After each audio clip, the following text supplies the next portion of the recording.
Hello and welcome to another episode of Manifest Actual Play. I'm Tommy Cotton, and with me, as always, are Seth Lilly, Dan Barron, and Addie Gia. We have lots of stuff to get into. A lot of things happened last episode. We just actually had a whole discussion about how everything that's happened in the past couple episodes have happened in like the same day, and that's crazy.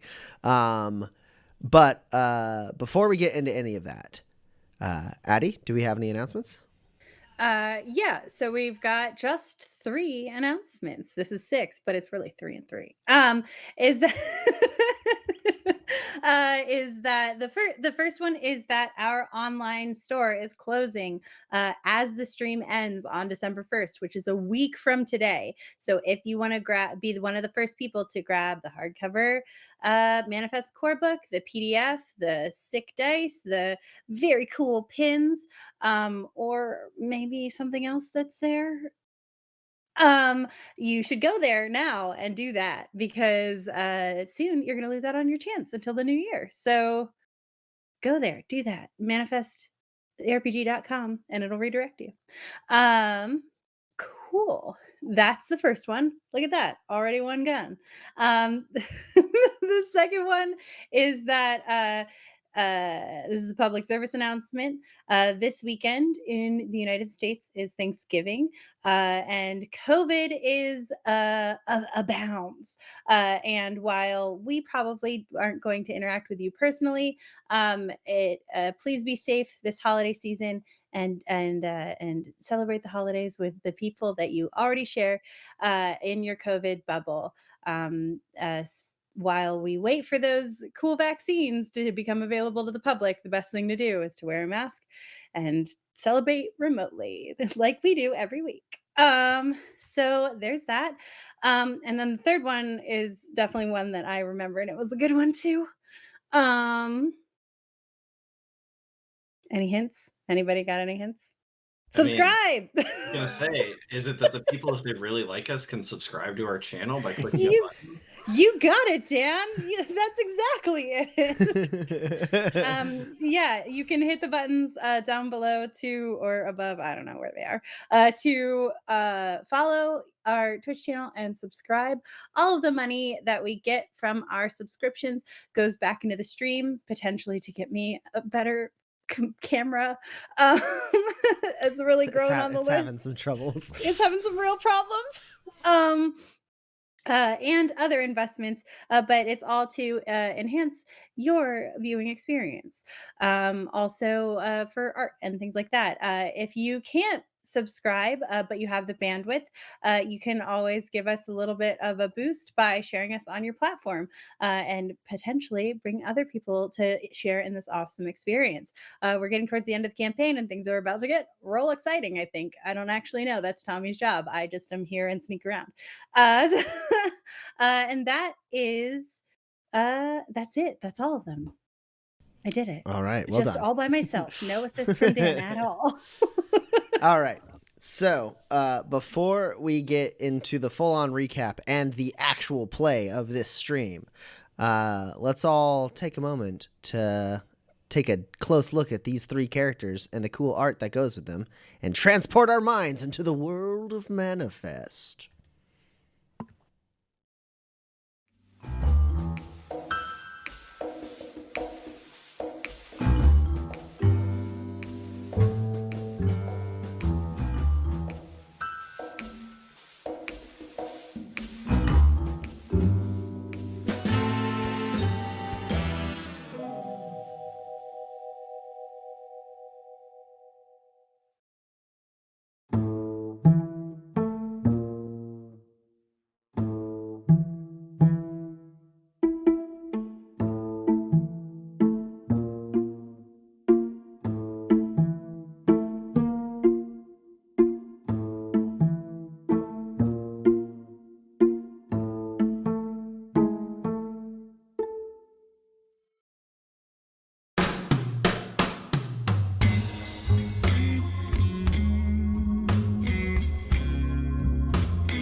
All right. So, as for a recap of what's happened thus far, Kinsey, Pax, and Roland have been in Tobias Station attempting to overthrow the corrupt security chief, Captain Moralis. In doing so, they made somewhat inroads within the more impoverished parts of the city, kind of like trying to champion them. That had mixed results. They also sort of got involved with a lot of different criminal syndicates for various reasons. They are currently specifically working for Salem Bahara of the Kanoum family to solve the murder of his lover, Ephraim, who was thought lost quite a while ago in the mountains far away from here, but turned up dead and murdered. So they're investigating that murder. They also have agreements with a few other criminal families. And right now, they're all kind of on the run. Roland got arrested, as did Kinsey. Pax avoided being arrested. Then the power went out in the station. During that time, Roland managed to convince Captain Moralis' right-hand man to stand aside if they tried to make a move against Moralis. And Pax broke into the station master's office to discover that the station master ain't the station master. It's in fact, apparently, Eddie Copeland, the station master of Tobias Station, has been not there for some time. And a person who has been forced by Moralis to wear a digi-disguise and impersonate Eddie Copeland on a few public appearances.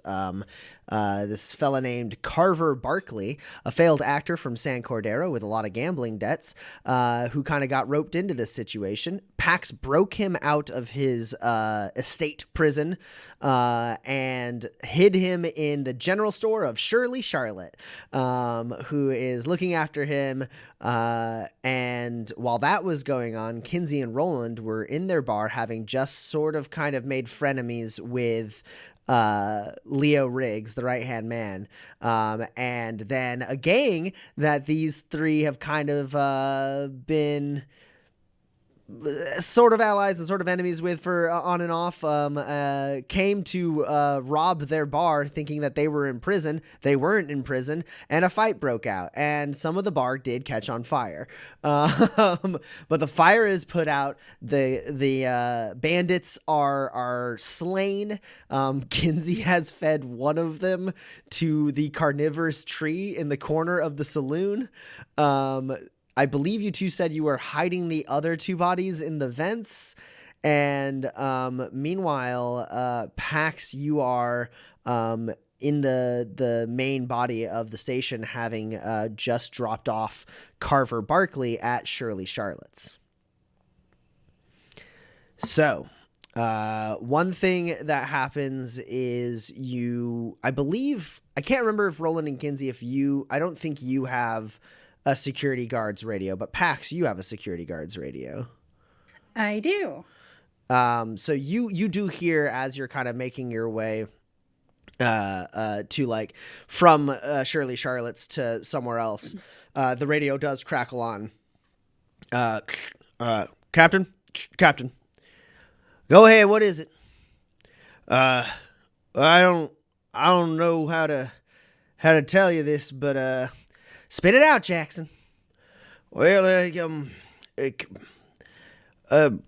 Copeland date. One of them broke into Copeland's office. What? One of them broke into Copeland's office. No, I heard you. Can you elaborate on exactly what you're talking about? The short one with the dark hair, the lady with the knives. She broke in and she took them. She took Copeland. I'll be right there. Meanwhile, everyone get the hangar shut down. Get patrols around the outside. Station some people outside the stables. We cannot let these three leave Tobias Station. And then there's a slight pause and saying, and Captain, what what do we do if we find Copeland? Well, if you find Copeland, take him back to his room, will you? Thanks. I'm on my way. Get moving, folks.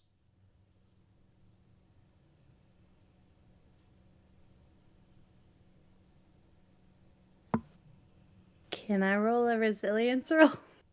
Yeah, absolutely. Okay. This is the roll to get back hit points, of which I have not that many. I roll new dice, see if they'd betray me. Oh man, they all betrayed. I have a reroll. How many is it per hit? Just one? One. Every success you roll gives you a hit point when you roll a resilience roll. Cool. I get 1 hit point back. Yeah. Betrayal. Cool. Well, I don't have my radio, just the security radio. So I have to go to get my radio. Okay. I believe you left it with Leonard Yen. Yes, I did. Okay, so you're heading back to the hotel?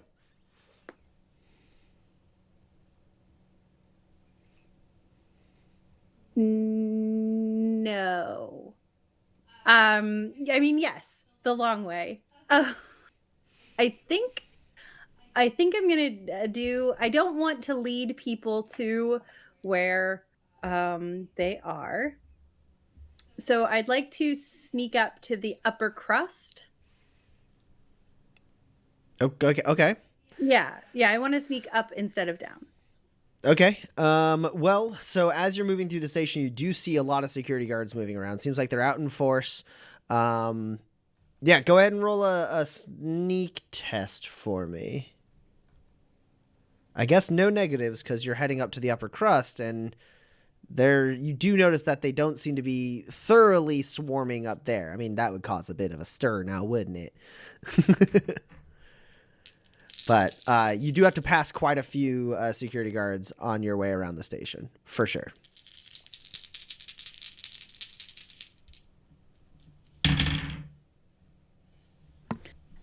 Does stealthy give you a +1 or a +2?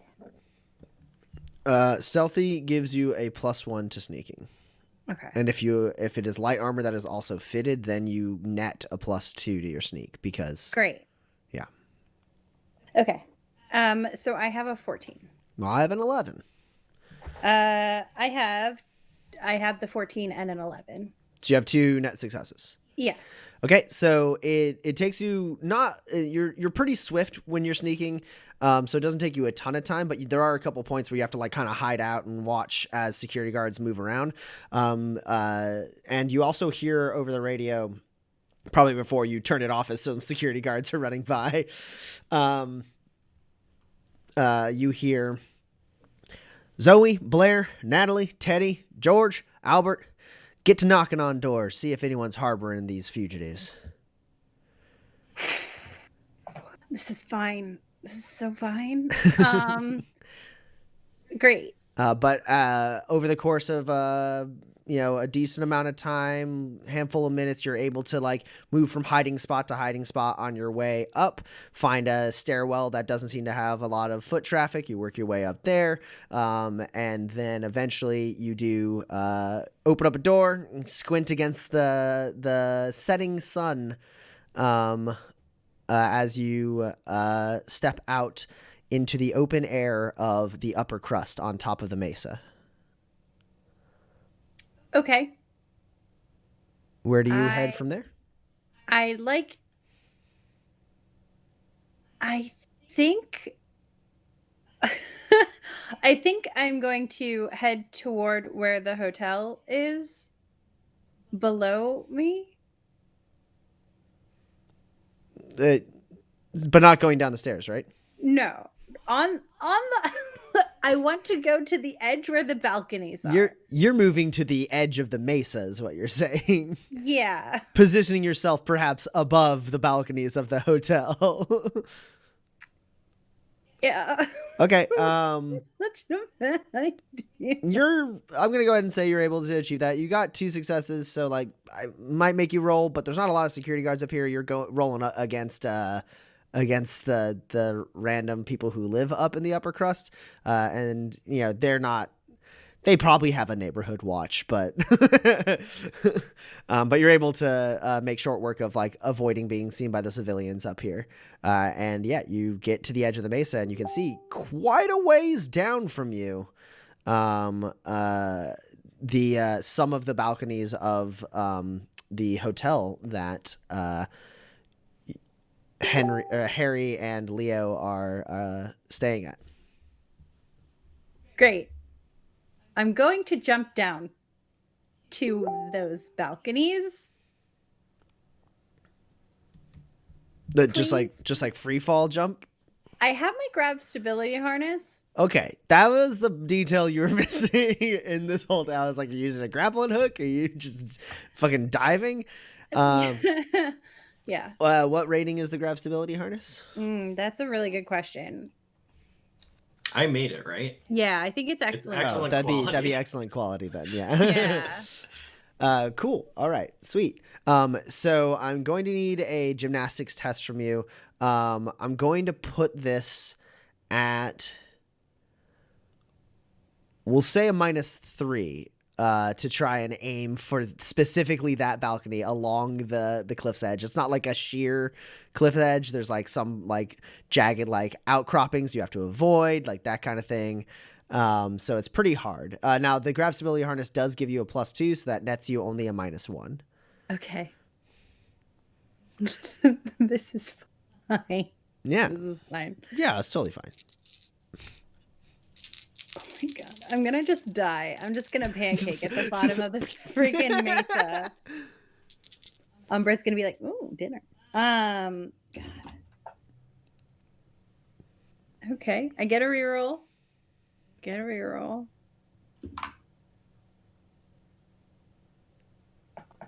That's 2 hits.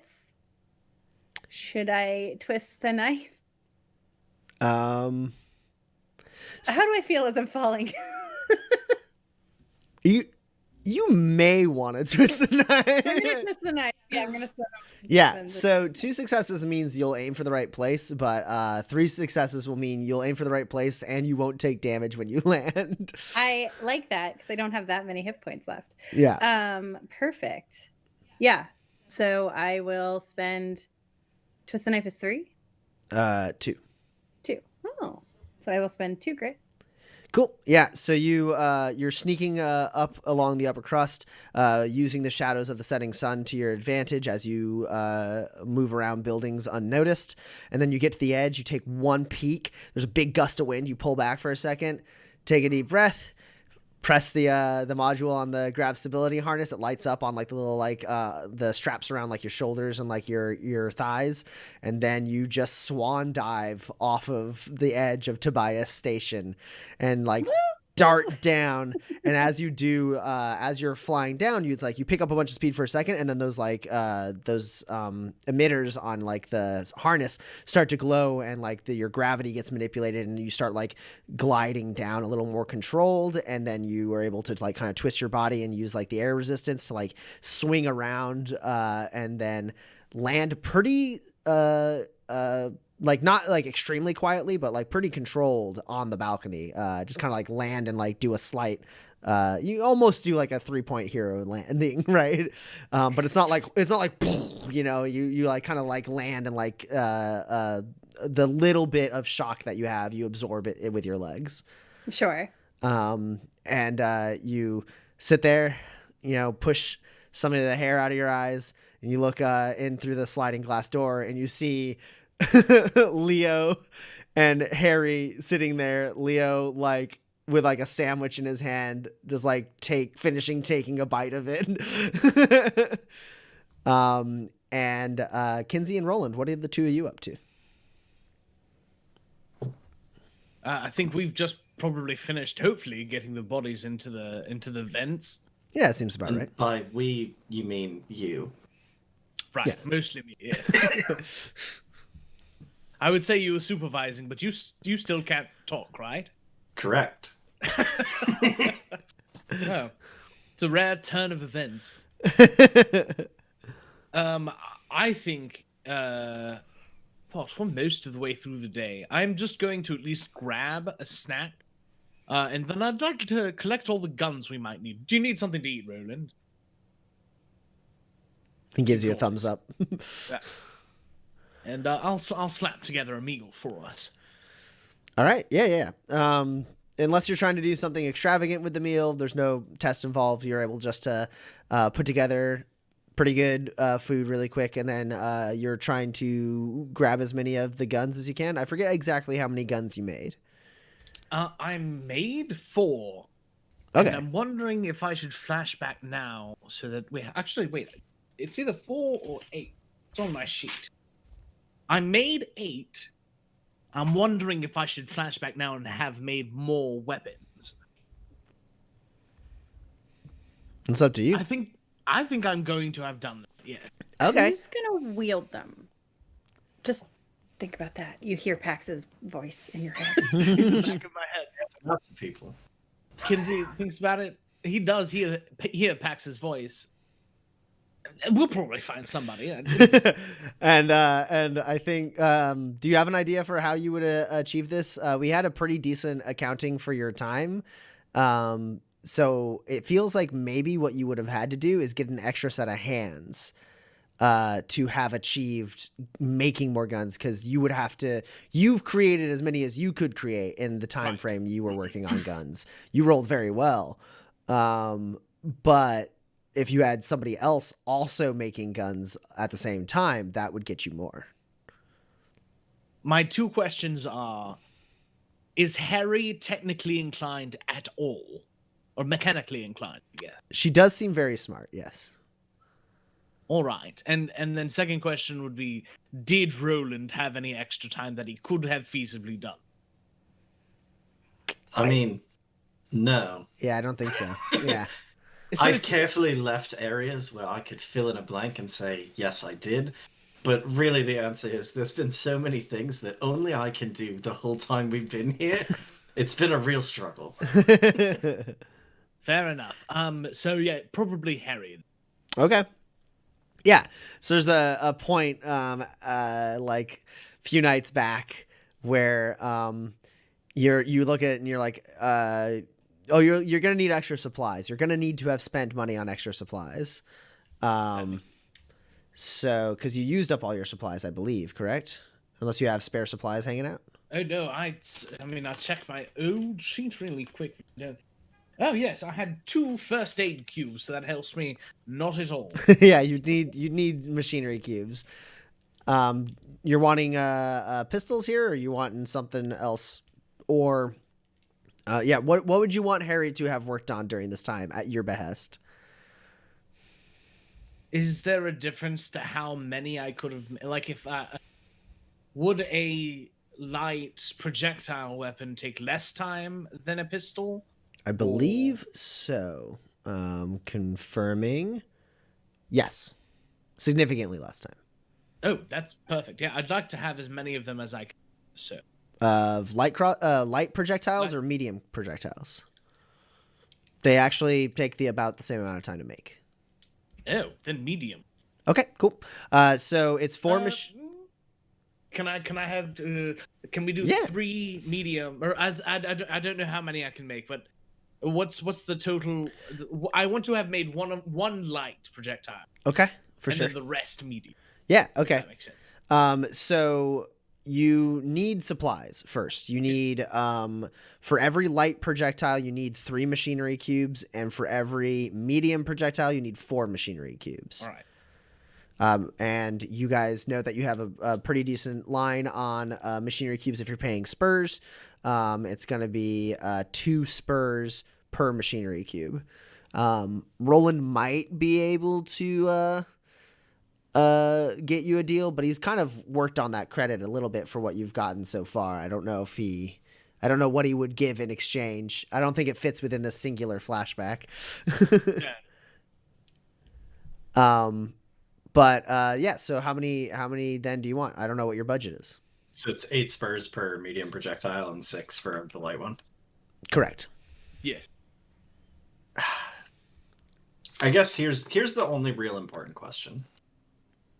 Do you guys think we're paying like rent and station fees for this upcoming month? No, right?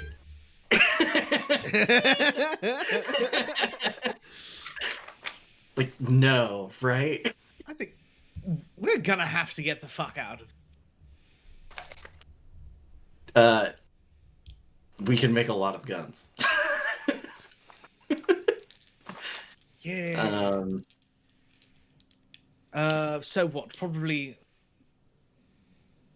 Do you want to make like 4 light ones or four medium ones and a light one? Like, we can cover that easy.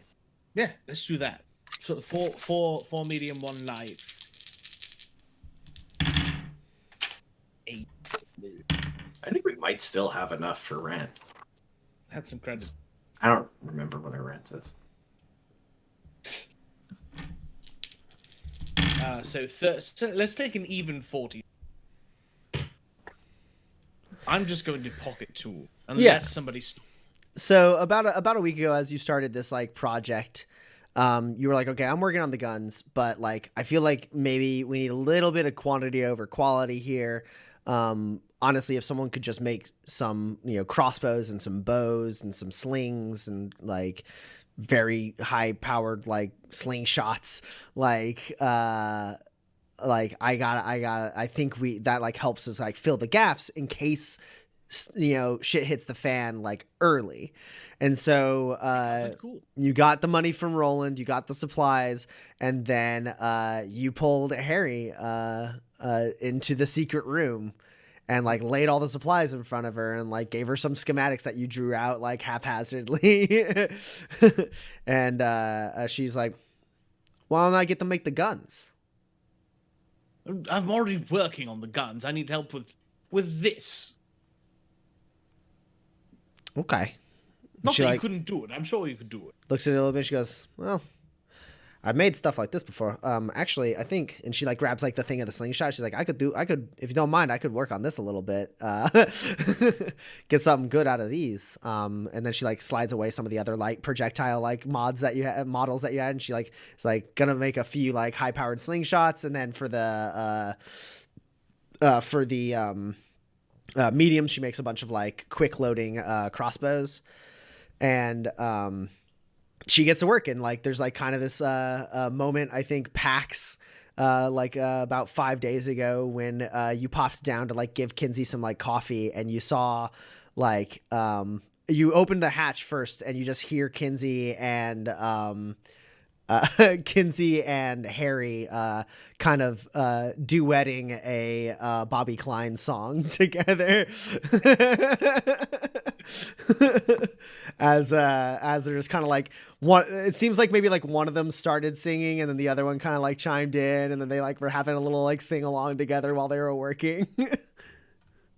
Take me home to the place I belong. Ugh. I'm glad you got to hear that one before he burned it. Yeah, that was a strong reaction. You don't understand how many times Roland had listened to it, so I understand. Anybody want some coffee? Oh yeah, I mean, yeah. What time is it? I should probably stop for the day. Actually, now that I think about it. But yeah. Wow, this time flies, I guess. All right. Hey, thanks, Kinsey. I'll finish these ones up if it's all right. I'll finish these ones up tomorrow, and then I'll get started on these ones the next day. That sound good? That's perfect. All right. Hey, Pax. Hey. And then she heads out. What are you up to? What do you mean? What are you doing? Some stuff, using the secret room. We made it for a reason. Watching you, Kinsey. can you still get me coffee? Yeah, here's some coffee. Thank you, Obviously, I I brought it appreciate it. down already. This is like, yeah. I'm glad that she kind of left because I only had one cup. I didn't know you were both down here. I love when that works out. Yeah, just you're not like this isn't a scheme, right? You're just like being nice. You know you're talking to me, right? Roland is. Well, You know, Roland I is just someone. don't. I'm just checking. You know, I'm just making some extra weapons. I wanted it to be a surprise, but we are doing a revolution, so I thought we might just, have something to do. Oh, yeah. Okay. Yeah. No. Sure. Okay. Well, I'm going away now. Cheers. Bye. And end flashback. Yeah, you're able to make all of those. Where are they? All those projectiles at excellent quality. In fact. Ooh. Yeah. She did. You caught Kinsey. She didn't like, or maybe Roland, you caught it at some point when like one of the two of you or both of you caught. There's a point where she was going in to like keep working on things, and she was bringing a few extra supplies in herself to improve the quality of her work because she had wasted a few of your supplies. She tried to do it on the DL though, so you'd be really proud of her. But yeah, so because of that, you have whatever the number is you said of light additional light projectiles and medium projectiles. The light projectiles are like these like heavy duty like slingshots with like kind of like an arm brace. And then the mediums are quick loading crossbows that like they shoot and like bounce back immediately to like lock themselves in place, so you can just slap in another bolt and shoot again. Cool.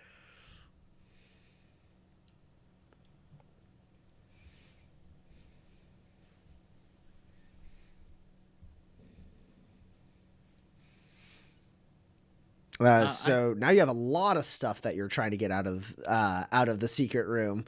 You are at least able to get it all like out of the secret room by the time Roland's voice returns.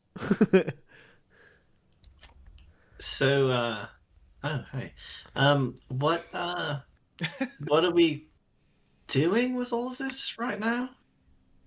Not that, like, this is all great. I love this. My thought was, we have everybody returning to the lower levels now that the air is back to normal, right? Sure, and we can hand them a gun on their way back in. I mean, they're mad, right? They're mad now that this happened. We can tell them who did it. I tried that already. They didn't believe me, which is saying something. It's me.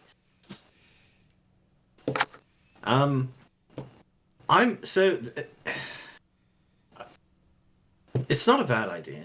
It's maybe even a good idea.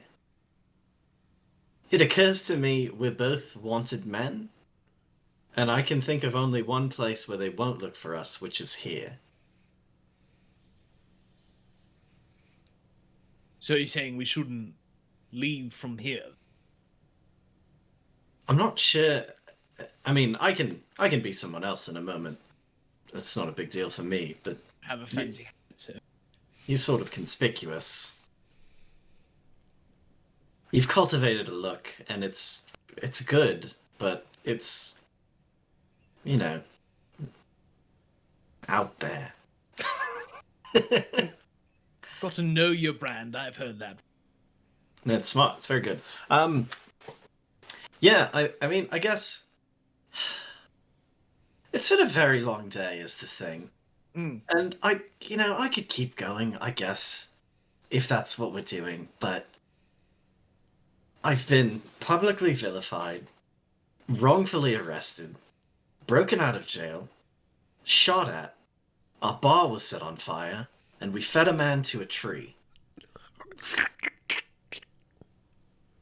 What's more, we're gonna feed 2 more guys to a tree. 3 more. Counting that twice. Bet. So you're saying you needed a nap? I didn't sleep last night. That's right. You pulled an all-nighter and then ran out of air when they turned down the air down here. I've been awake now for 41 hours. Good gravy, man. So, You get to bed this instant. What are you still doing standing here? feeding a Go man on. to a tree. Yeah, I'm gonna go climb into my hammock. Wake me up if someone's trying to kill us or if we've won. Ooh, I'll set the trap. You reset the trap. Yes, I'm going to go rest now. My brain is broken.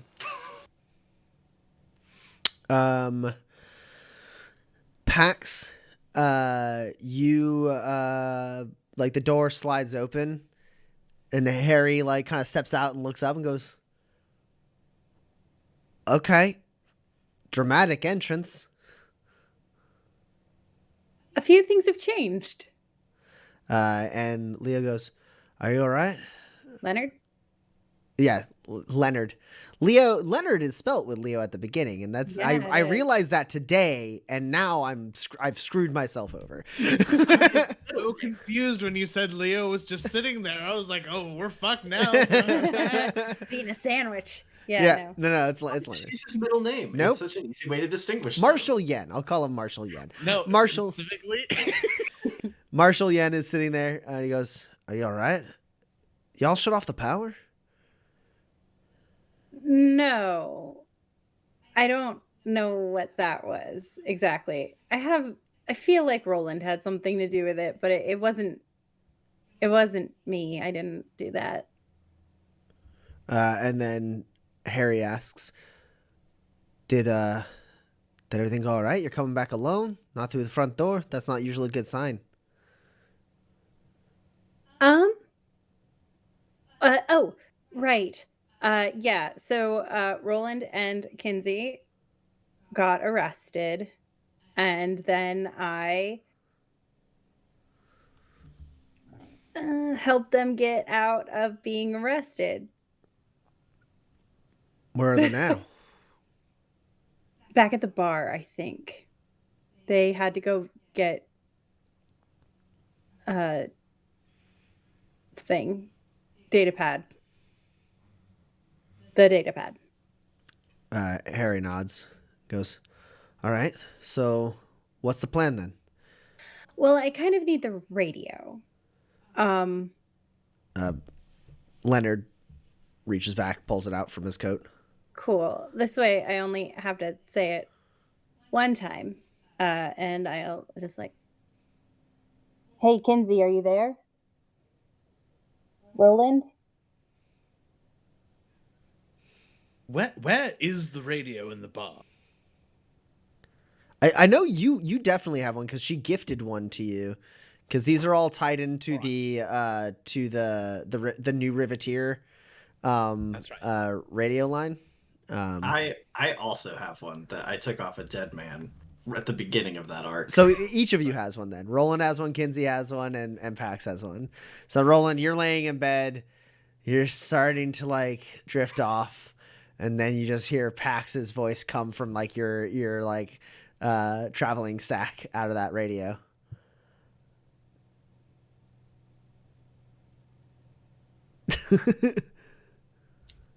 Is someone coming to kill us, or have we won?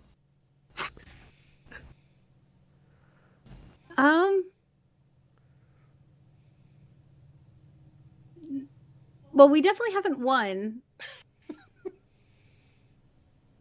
Maybe, I mean, like yes,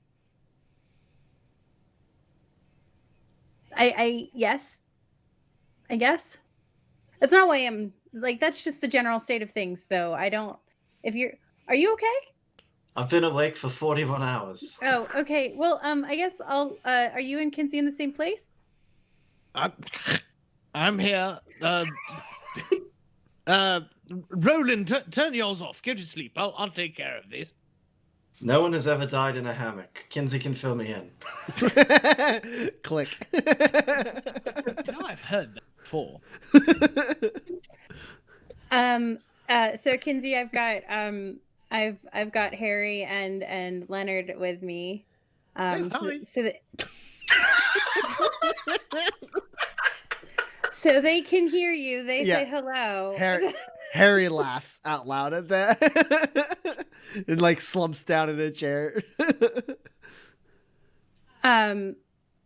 So I made it up to the mayor's office,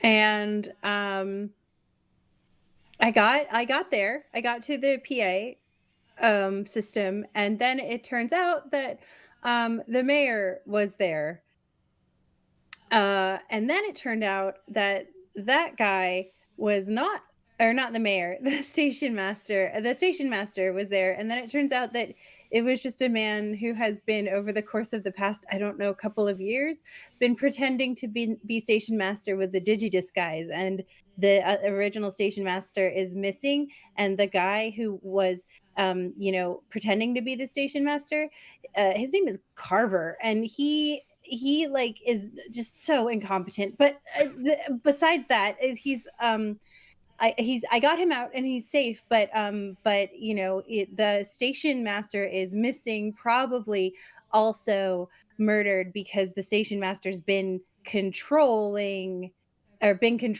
by Moralis. And like, I don't know exactly how it works in settlements, but I feel like the guy was like duly elected official, and like, impersonating him is like very bad.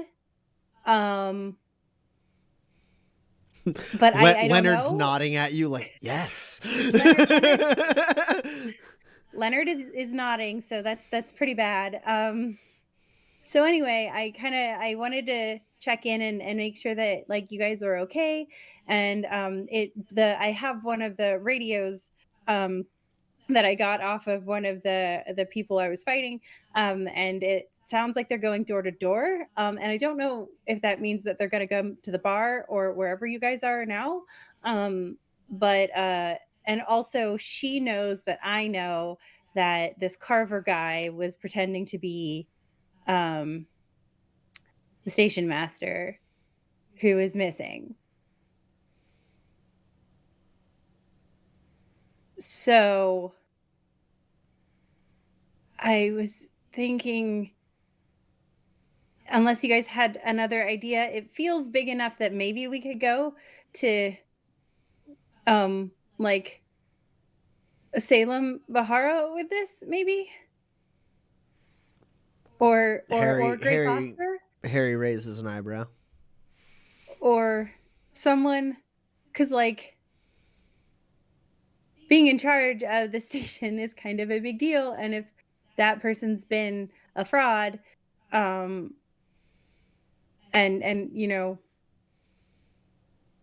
Kinsey, are you still there? You haven't said anything. I've let go of the button a couple of times. I'm gonna let go, and maybe you could talk and say anything.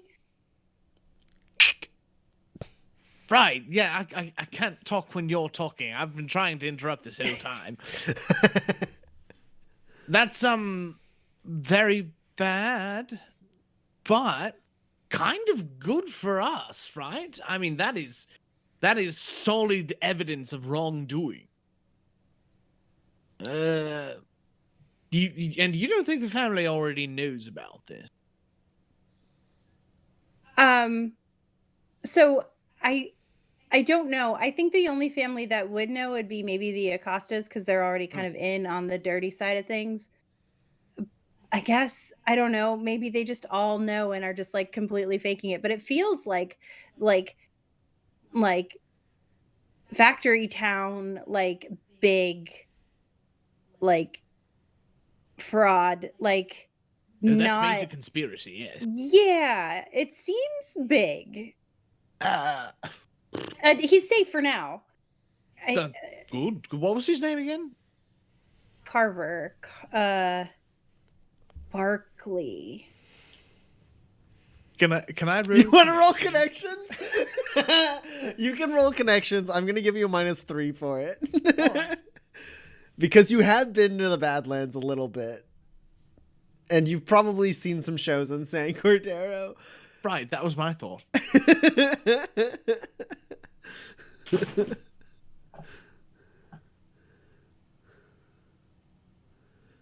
I mean, it's one hit. Okay. So I think what it is you don't know the name Carver Barkley. Mm-hmm. But if the situation comes up where, like, first off, Pax hasn't revealed to you that he's like an actor from San Cordero, or anything like that. But like basically like the first moment where you guys find out like a little bit more about like where he was in San Cordero, or like what like theater companies he may have worked for or anything like that, like that will ring a bell. Like you have like 2 degrees of separation with like Carver Barkley from like that summer you spent in San Cordero. Summer abroad. So yeah, you have the ability to say some stuff about Carver Barkley or his professional career once you get even one more like smidgen of detail. Perfect. Right. Do we want? Should we tell both of them, both Salem and Gray? I mean, it'd be nice to have as many families on our side, especially if we're technically going up against the Acostas. Yeah. So I think so. But like I can only get one place at a time, and I'm fine. Totally fine. But I don't know how quickly I can get to both. I think I've known you long enough to know that when you have to say you're fine, Pax, is something terribly wrong. No. No. All right. Harry, Hamish, can you make sure that you take care of her? Leonard's face goes slightly pale as he's like, what? He like kind of recoils slightly, like, what? Whoa. Yeah, no, I can, and Harry goes, yeah, we can take care of her. Right. It's not going to be a problem. If you need to talk to Salem, I mean, I know how to get in contact with him. I'd greatly appreciate that, Harry, and I suppose I can talk to Mr. Foster. And Leonard goes, sorry, why are we going to the family with this? If the station master of Tobias Station is dead and has been impersonated for a long time, like, I mean, you were right when you said mayor. The station master is effectively the mayor of Tobias Station. I suppose basically they're the only person in Tobias Station who has actual authority as far as the territory is concerned. There's a few things that make settlements, lawful in the different territories, and one of the major things is elected officials. At that point, they since they were dutifully elected, they are given authority by the territory to act in the best interests of the settlement and represent the settlement, whatever their things, their responsibilities may be. Now, some settlements have a lot of elected officials, some have a few. A lot of times there will be a sheriff that is elected, but that ain't how it is in Tobias Station.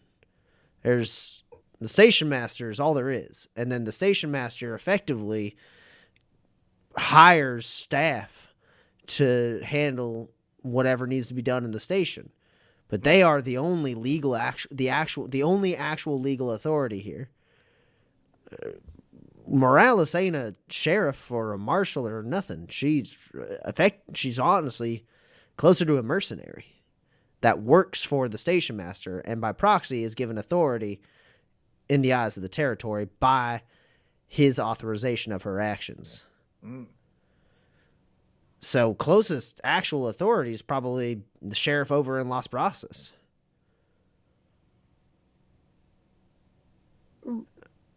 Huh. I guess, I mean, I just don't see the reason to get even deeper in with the family. I mean, it seems like we got a smoking gun here, don't we? And what are we? Are we going to go to Los Brasas and bring in the sheriff just to try and bring this person in? I mean, by the time that happens, she'll be long gone. Well, I mean, what are you going to do with the family? What are they going to do? Don't they have interest with her? I thought maybe they would not be interested in sort of like being involved in a widespread long-term conspiracy with Fort Dearborn. And so they'd like turn on her. I don't really. You're probably right. I think the reason that at least I didn't think of it initially was because, we're supposed to be dead. And I forget, did you tell Yen that Moralis is aware of all of that? yeah. Okay. So he kind of like, that like hits him and he goes, right.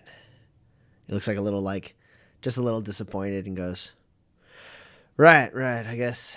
But you could.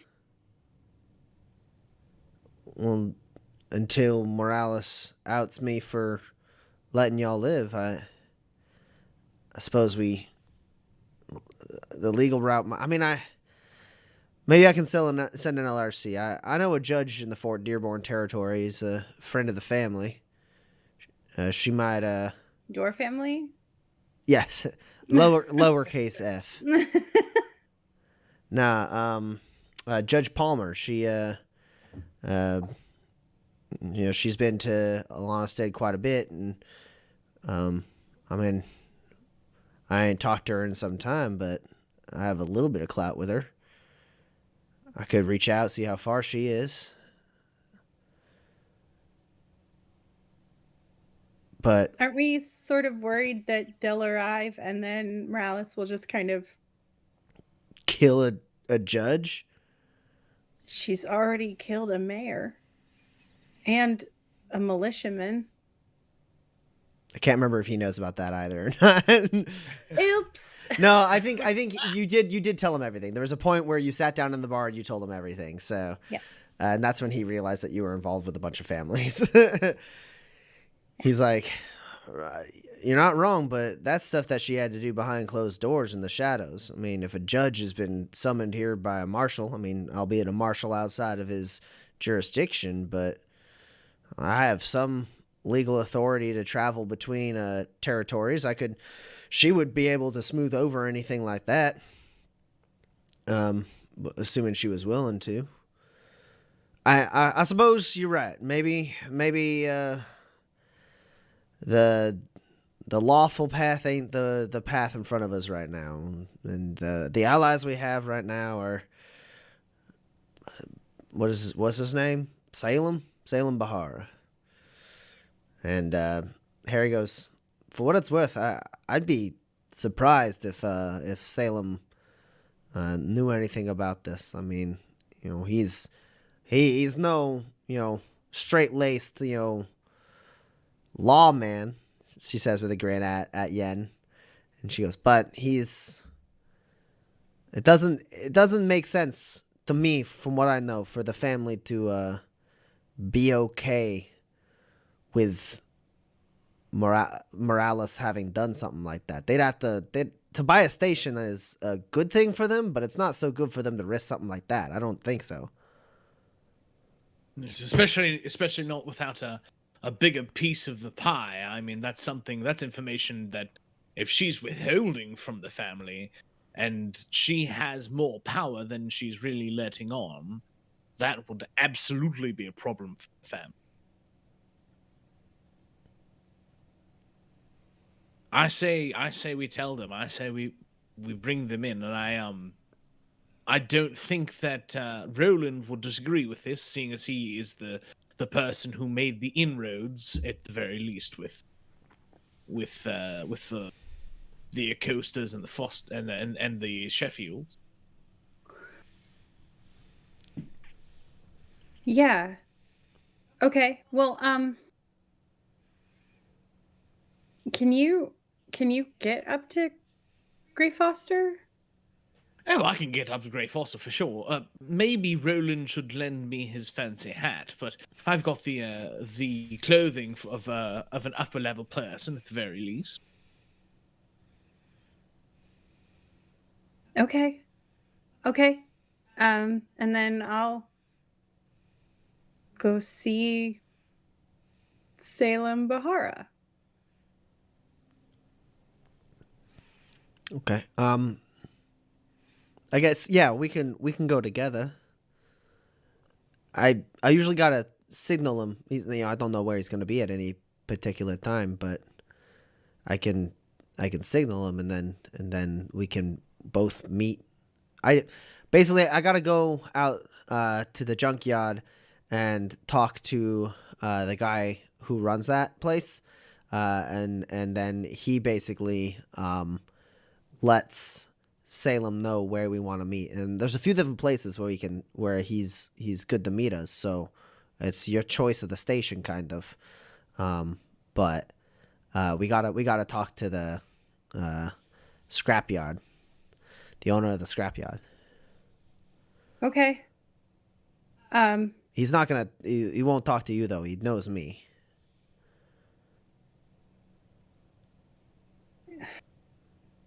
Okay.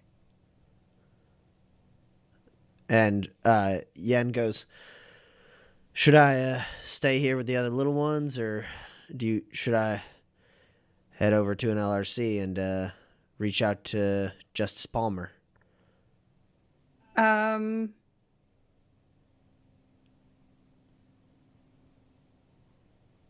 don't know. I'll stay here with the little ones. Someone should look after them. So Okay. you two go. It's fine. Okay. But they are going door to door. So. Well, they probably ain't gonna knock on this door. They'll probably talk to whoever's downstairs. Would be my guess. If they're not gonna take the time to walk through, they're just gonna say anyone is, are these people staying? Unless they're very diligent, but I can't imagine Badlands mercenaries being that thorough. There's only, 20, 40 of them? Yeah, I think there's probably about 30-ish plus. That's And, a lot of gram for them to cover. Sure. Okay. Well, Harry will be back before me. All right. And as she gets up, Harry goes, keep an eye on Slim and Jojo for me. All right, Hamish? He murder Kinsey. He's like, how? Yeah, get out of here. Okay. Safe fact. And she grins and waits for you, Pex, to lead the way.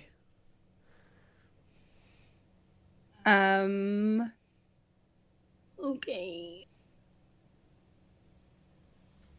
Yeah, I don't have my grappling hook probably doesn't get us all the way up to the top, so. It does not. Great. We're gonna leave out the regular door. I guess Harry doesn't have to. She could go out an interior window if she wants. Out of which window? An interior window. Like, we would have to knock on one of the doors, but Oh, sure. She could go out. Because she has your mag belt. Yeah, she does. I think I'll stick with you if seems better for us not to split up. Yeah. Okay, great. We will sneak to the junkyard. Okay. Go ahead and roll a sneak test. All right. I have follow my lead, so if her score is worse than mine, then she can roll for a 13. I imagine it's the same. Or better because of her gear. Mine is also better, but I can only share the actual number. I didn't roll exceptionally well. I rolled a 9. Okay. Yikes. Did you roll worse? No, Okay. not yet. I haven't rolled Yikes! yet. Yikes for me. Not you accidentally rolled 3 7s or something. So I am at a negative. Okay. Also, I can move at full speed, and they are at a disadvantage to hear me. I have an 11. Okay. Just one success over a 9. Oh, no, I have a 9 and an 11. Okay, cool. So you have 2 successes. Yeah. All right, same kind of deal. You guys have to make it's you have to be careful your way through. You're not like super swift, but you are faster than normal. There is a point though where you do see 2 security guards go up to like a residential area as you're kind of like you kind of go up to go over to the other side of the station and come down back into the bazaar. And there's like a door slides open and you kind of both hug a corner and you peek out and you see they have this kind of bar, like it's more like it looks like a rod. It's like the cylinder that they're holding, like this thin cylinder, and when they press it, this line lights up on the cylinder and this kind of like 2-dimensional hologram like kind of like pours out of it. And they're like, excuse me, ma'am, you seen any of these folks around these parts? And you see Roland's face, Kinsey's face, your face, and Marshall Yen's face. You don't see any names or anything, just images of the 4 of you. Just kind of like floating there. And the lady looks and goes, no, I can't say that I have. Is everything all right with the power being out and all? Is there going to be... Shouldn't be a problem, ma'am. We've dealt with it. Don't worry. Just a simple malfunction. Nothing to worry about. These folks involved with whatever's going on, and I see the security force has been running all over the... Ma'am, please, just enjoy your evenings, stay inside, and we have this all under control. Captain Moralis, if you see anything that is worrisome, you see any of these folks, do not hesitate to reach out to the security team or Captain Moralis herself. You will be handsomely rewarded. Have a good night, ma'am. And then he moves on to another door, and you guys keep sneaking out. Kinsey and Roland. Roland, you're napping? I must rest. I must rest and recharge my powers. So whether or not you have enough time for a full-on, like, mechanical rest, Roland, I will allow you to have a breather. So you can regain 2 hit points. I don't need hit points, Tommy. Okay. Tommy, I don't have enough hit points to ever need hit points if I'm alive. Fair enough. All right, so yeah, then you are asleep. Meanwhile, Kinsey, you put on your fancy digs. Yeah, I'm going to put on my father's clothes. I do have enough time for a breather, right? Or Sure. You're getting dressed. You're not actively doing a thing so much. This is a little bit more of a restful situation you're in, unlike Pax, who is actively dodging guards and patrols and running from one end of the station to the other. right, and I also have quick healer, so that adds 2 Oh. additional XP. Also, two additional hit points, not XP. hit. What did I say? Hit, yeah. HP. Do I still have this setback, or when does that go away? So you have, unless you have a talent, which I don't think Quick Healer's not this. So there's a talent that makes it class 1 injuries go away at the end of a combat. It's called Good as New. I don't think you have that. So though you don't have the mechanical effects of the setback, because it affected your initiative and then that was it. You have that injury slot filled up with setback until you take the appropriate amount of rests. Sure. Or if you treat the injury with a med kit. Great. So that all that means mechanically is that should you take another injury, it's much more likely that injury is more severe because you'll roll more dice. Great. Or if you don't have any injury slots open, you can't take any injuries until you rest enough to get those slots back open. Great. Well, I'm so glad I'm taking off my armor, right? But I am going to take my photoreplicant poncho because I would like to sneak until I get to the upper level, and then I'm just going to, pretend to be somebody else. Okay. Because I'm going to run into a lot more trouble. Okay. Are you stealing Roland's hat? I don't want to wake him. So yes, I am. Roland, is your hat in a thievable area? Certainly. Okay. I probably like my shirt is just like on the ground and the hat is I tossed it and I'm just like sprawled over a hammock and the blanket is pulled up over my face. You've definitely, after like getting that hat, you installed like a hat rack, like at least a hook for you to like toss your hat onto every time you come into the bedroom.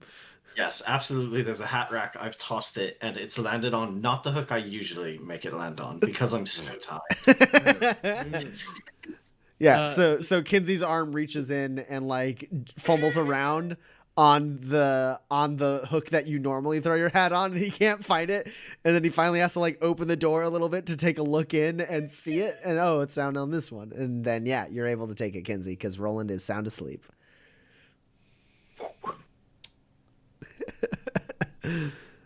And so Kinsey, you slip it on your head. It's not a perfect fit, but it's functional. And then you run your hand along the brim and the little like interface opens up, like projected in front of you, and you're able to select a face and turn into someone else. What faces are stored in here besides the factory setting? No one's significant, I don't think, because I never actually flashed back to take their faces. That's right.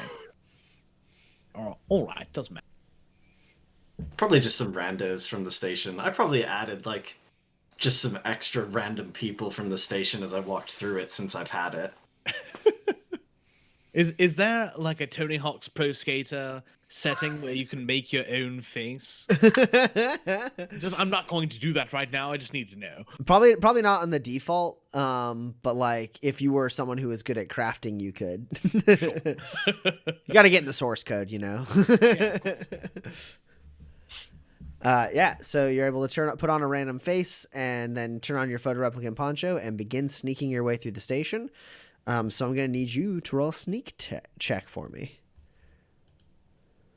I do think that I forget to disarm the trap before I leave.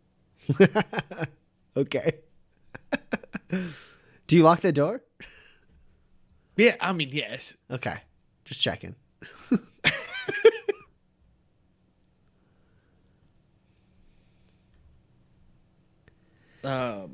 So if it's an excellent quality photoreplicant poncho, you have a +3 to the sneak test.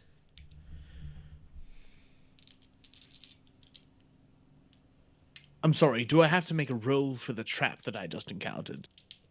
Oh, That's what I mean. No. That after I leave. You're too good at traps to not avoid your own trap. You're not gonna like bumble your way into. You're a level like 19 drifter. You're not gonna just like step on your own trap at this point. You know what? That's fine. I'm so glad that you have more faith in Kinsey than I do. You have Trapper in your goddamn like it's right there. All right, off I go. Were there any negatives? I'm sorry. No, unless you have any injuries or anything like that, that would give you negatives. There's no additional negatives here. And yeah, I've got my poncho, so you've got -1 to see me, my friend. Even with that -1, I rolled an 11.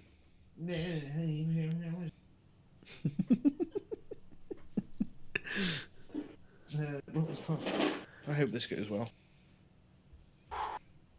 Oh, I don't have my armor there.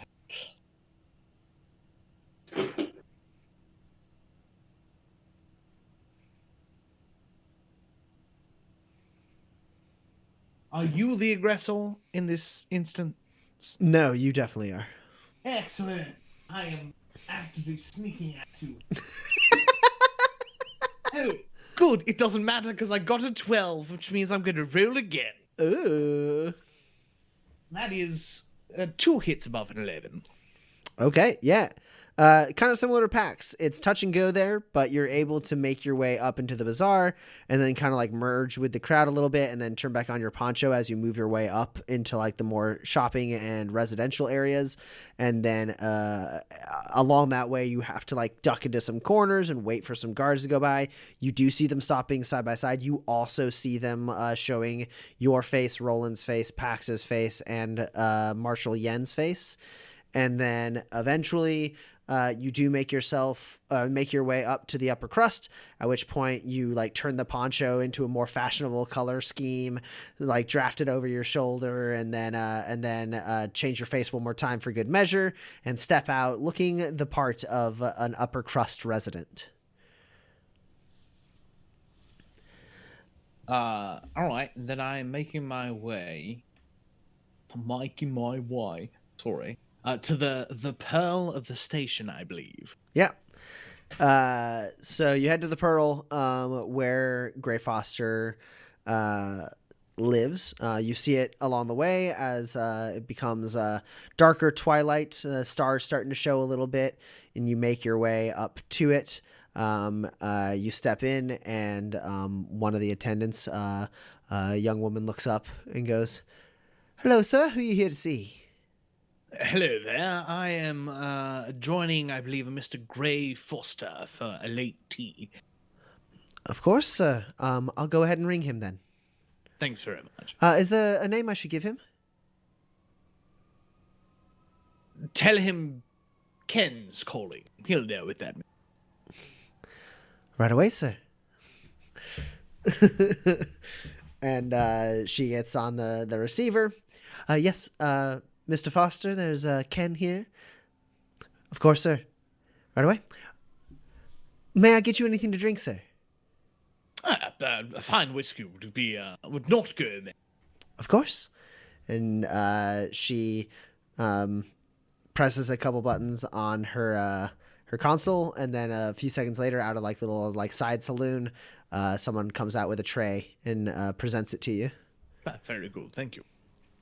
And then folds up the tray and goes, "Right this way, sir," and takes you up the stairs towards the elevator that leads up to Gray Foster's suite.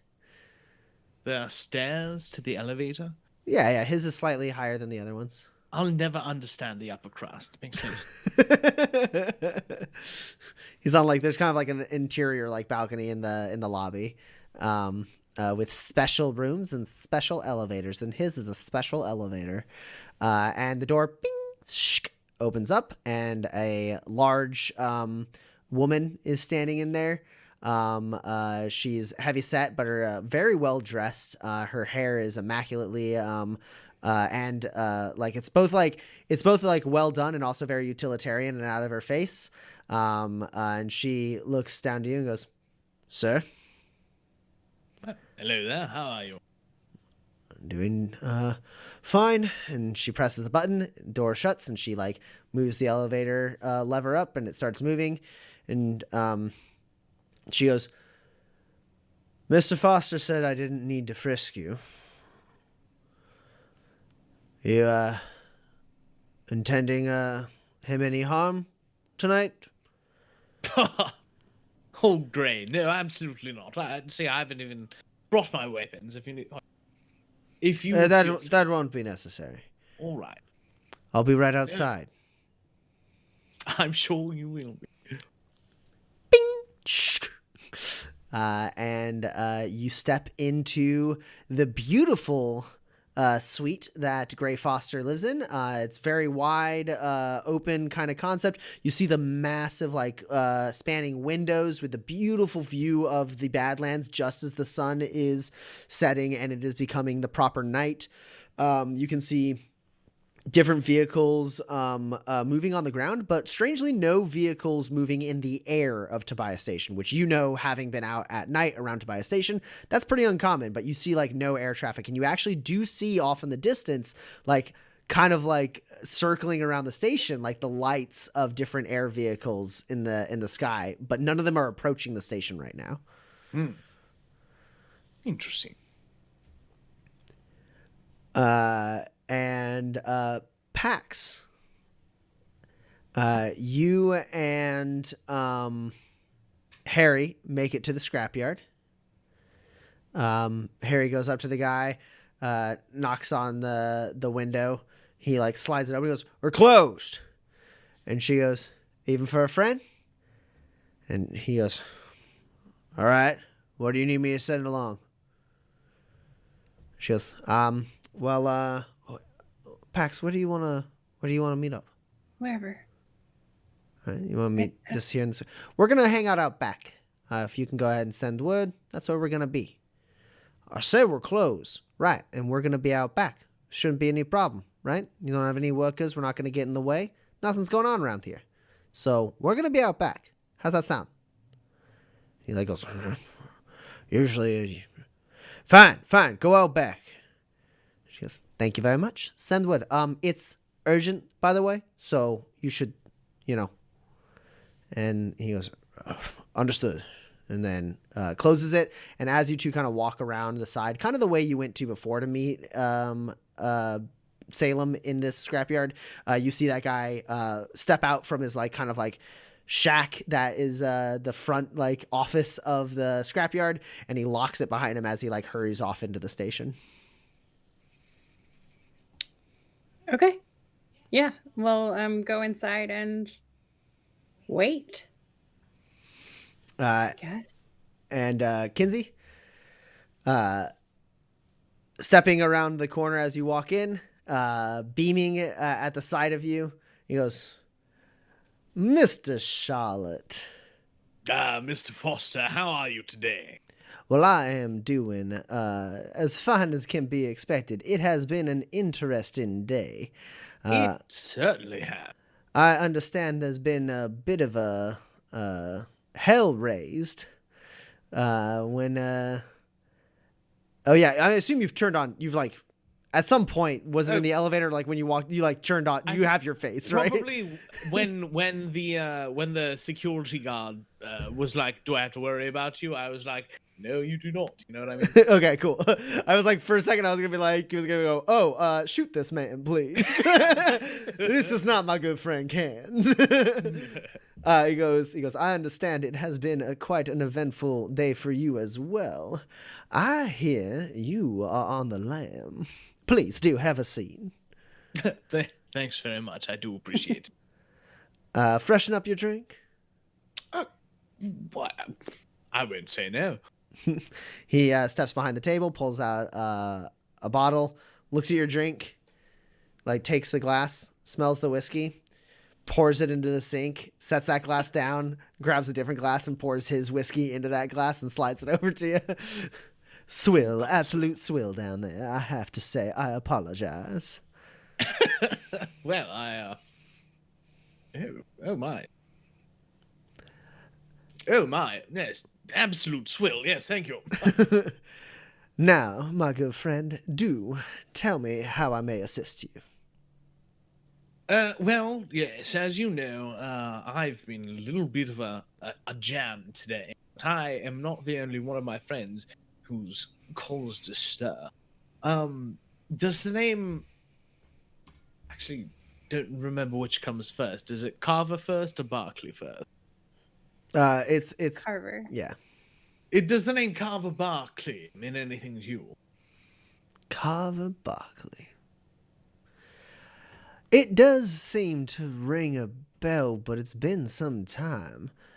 There may have been a gambler, some kind of grifter, came into the station almost a year ago by that name.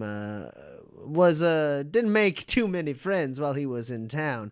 Got ran out, from what I understand. Well, I believe he came from San Cordero, but he ain't been back in the station for some time, and I never met the man myself, but by reputation, he was unimportant. Oh, well. Wild that I remember that. It's a miracle, my mind. I'm sure. Just have a Has nothing thing to with do names.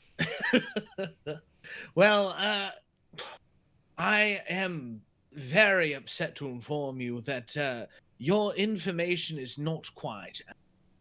Mr. Barclay. Ken, I invited you here as a friend, and now you wound me. I know. Shoot me. Please don't shoot me. It may surprise you to learn that this Carver Barclay may have replaced a close, well, maybe not a close acquaintance, but an important person to you, Mr. Eddie Copeland. In what capacity? In the capacity of station master, because you see, Mr. Copeland has not been alive for quite some time. He looks at you for a second, takes a sip of his drink, sets it down, looks at you for a while longer. Now, Canon, either you've gotten remarkably good at lying since I last saw you, or you're telling the truth, or at least what you believe to be the truth. But that doesn't make any sense. I've seen Station Master Copeland from time to time. No, never personally, but what you're saying is, frankly, ludicrous. I agree. I do. But it turns out that your Captain Moralis has been keeping Carver Barclay employed with a digi disguise.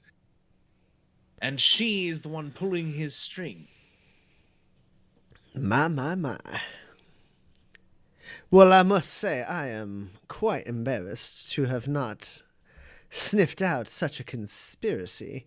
If what you're telling me is in fact true, I would need to know how you know what you say you know.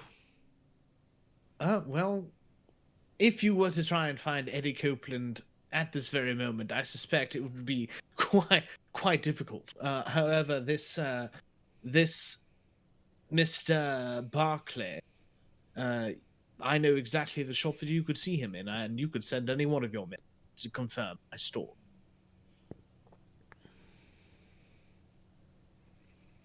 What's going on there, Pax? You're making faces. I can't wait until Gray asks Kinsey what shop this guy is in, because I never said. It's fine. It's just a fun thing. Please. Kinsey has a radio and you have a radio, so there's at least no, I know. Well, if you're willing to give me that information, I would love to speak with this Mr. Barclay. I'm sure that can be arranged. I also think that, we're trying to start somewhat of an upstart in the station itself, right? Right, and that brings us back to Moralis, I understand. Mm-hmm. I don't see any situation where she walks out of this unscathed. As long as you're okay with that, and I think that's what we've established, I hope at this point. Do you think you could provide some manpower for us? Well, the Sheffields have a limited capacity here at the station. Not too many strong gun hands, but perhaps a few. That's not really the way we do business, though. Honestly, if I can confirm the story you tell, the Sheffields are willing to cut any funding to Moralis. She currently, he gestures out the window, is keeping our shipments at bay while she hunts for you and yours. Not surprised. Well, I can't imagine any family is going to be happy with the news that you have. But it is quite the tale, and awfully convenient for you in this particular instance, so I would need to do some due diligence. Of course, no insult to you or besmirching your name. I believe you believe this Barkley is telling you the truth, but... No, none at all. No offense taken, of course. Well then, you give me the name of that shop, and I'll send some people over to collect Mr. Barkley, and I'll look after him and see if his story makes sense. You won't hurt him, will you? No. Sorry, Me? I Never. just... Oh, the people you send to pick up, I should be more specific. You very much should be. He's somewhat of a friend of a friend, and as far as I know, he hasn't done anything wrong. Now, he wasn't super popular while he was here, but did he offend the Sheffield family specifically? I do have to ask. There were very few people who he didn't offend, but the Sheffields specifically, in no great capacity. Perhaps an adjacent employer of some kind, but no one of any importance. I am not looking to... I have no axe to grind with this man. I simply want to get to the bottom of this conspiracy you speak of. Of course. And I'll turn on my walkie and try and get Pax on. Pax? Yeah, you're sitting in the back of the scrapyard, Pax, with Harry. She's picked up some scraps and is kind of tossing them into big metal piles. Just clink, clink, clink, clink. Sure. Ping, Yeah. ching, ching, ching, ching, ching, ching. And then your radio crackles on, and you hear Kinsey. Pax, come in, Pax. You there? Yeah. What's up, Kinsey? Sorry to bother. Can you just tell me where you're keeping Mr. Carver Barkley?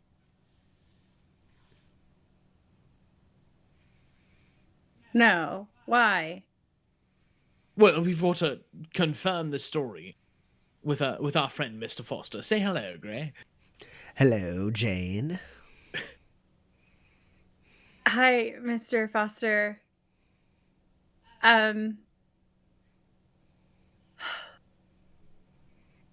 Is there anything I can do to help verify this story? So, Mr. Barkley, who is extremely skittish, might avoid a confrontation?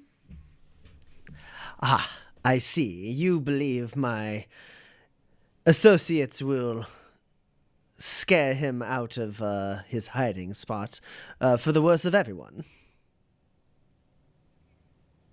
Yeah, I don't trust him. To not run, except the fact that I've guaranteed his safety in this particular moment. Well, then, if you are the one he trusts, then you can bring him to me, and I would love to hear his story. At that point, the Sheffields would be willing to assist you in great capacity, or at least in whatever capacity we can, to further along your goals. The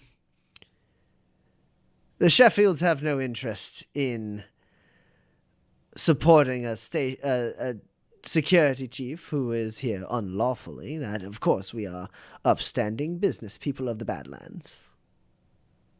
You can like hear his wink.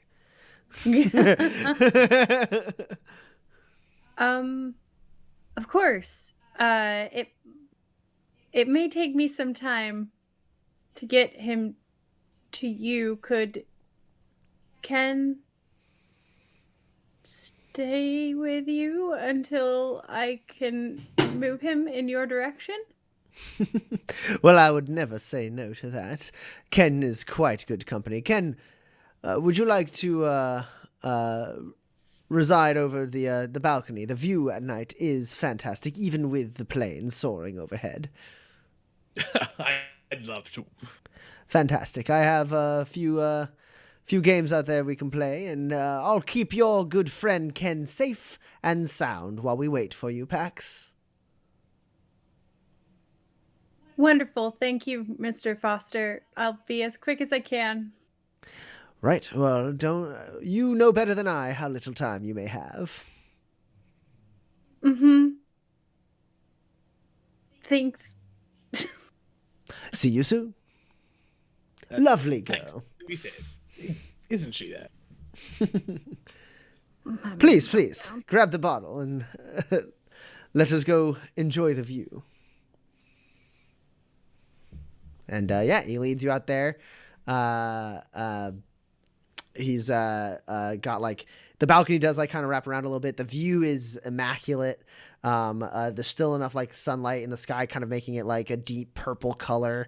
Swirling clouds overhead. You can hear the clouds in the distance, or the planes in the distance, just very subtly. Sometimes as the wind kind of blows your way, and you stand out there, have a drink with Foster, and then he sets up at a table and pulls out some like dice to play, like liar's dice.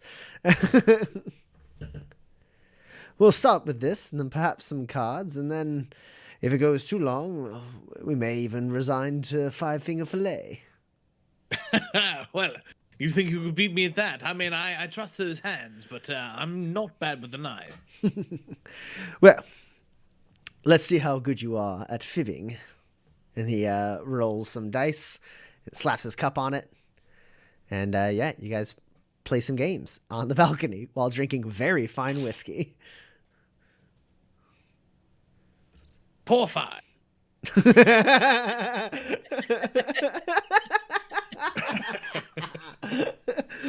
It is going to be a fun evening.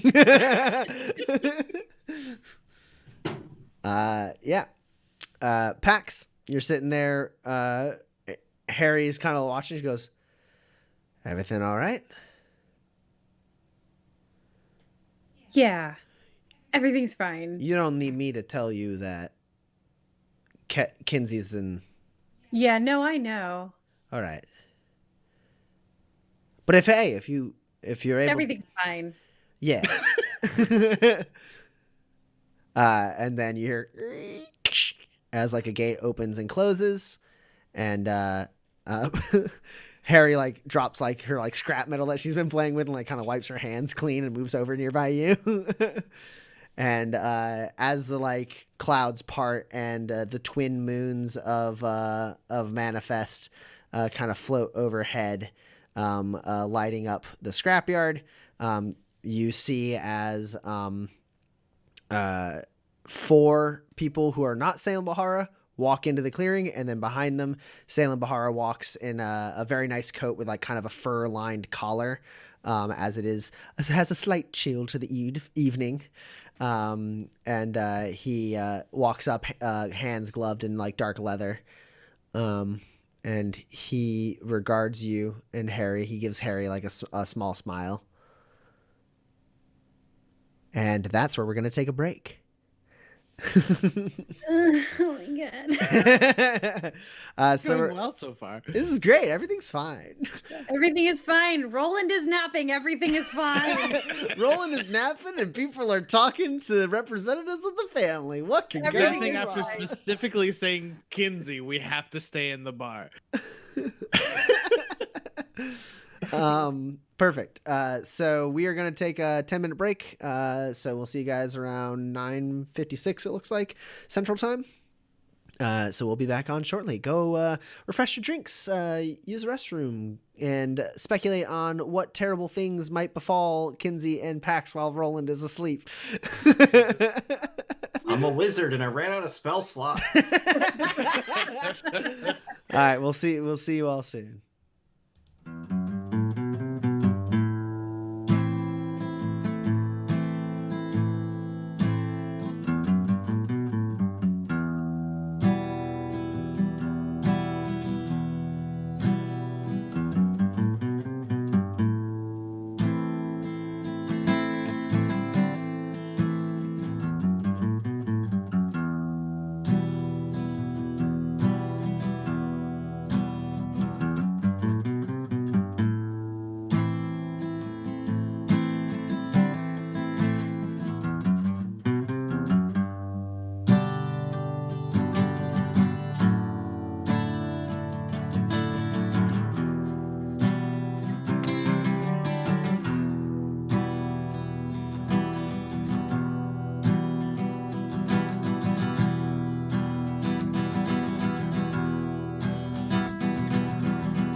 And we're back. All right.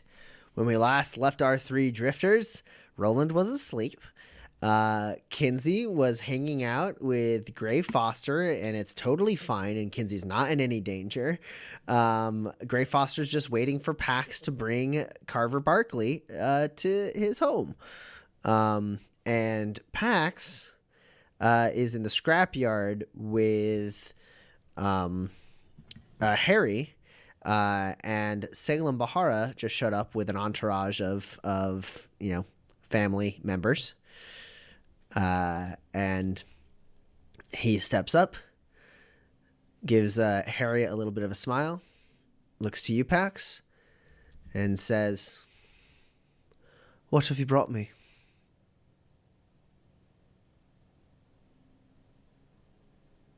News, sir.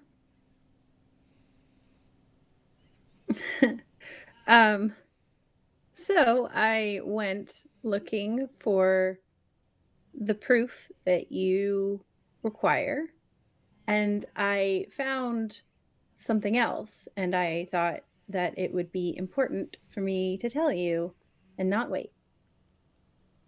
So I went directly to Harry, and here we are. As far as I can tell, so I went to the station master's office, and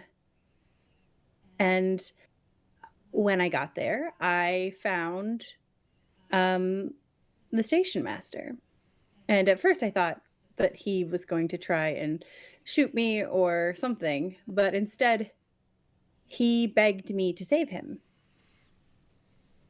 from Captain Moralis, because he wasn't actually the station master. He was a man called Carver Barkley, and he had been forced to play the role of the station master for a little under a year or so, with this on. And I'll take out the Digidisguise with the lock on it. And he said he didn't think he was the first one. And he's alive and safe, and I was able to extract him. Unfortunately, I wasn't able to look for any proof of what you were saying, because we were interrupted by the guard on our exit. But he was forced to wear this. This was locked on his neck, and I thought you wouldn't want to be a part of that grand conspiracy, surely, and so you would want to know that the person who allegedly killed the person of interest, but also was unilaterally controlling the entire station through fraud.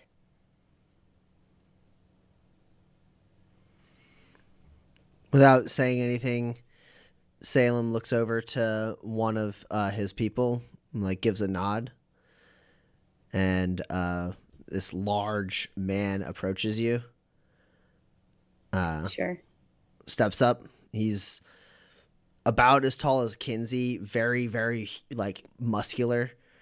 He walks up, looks down at you, and reaches out his hand for the necklace. I give it to him. He takes it. I don't have a key for that, so if you put it on, you'll need someone to pick it off of you, just so you know. He walks over to Salem.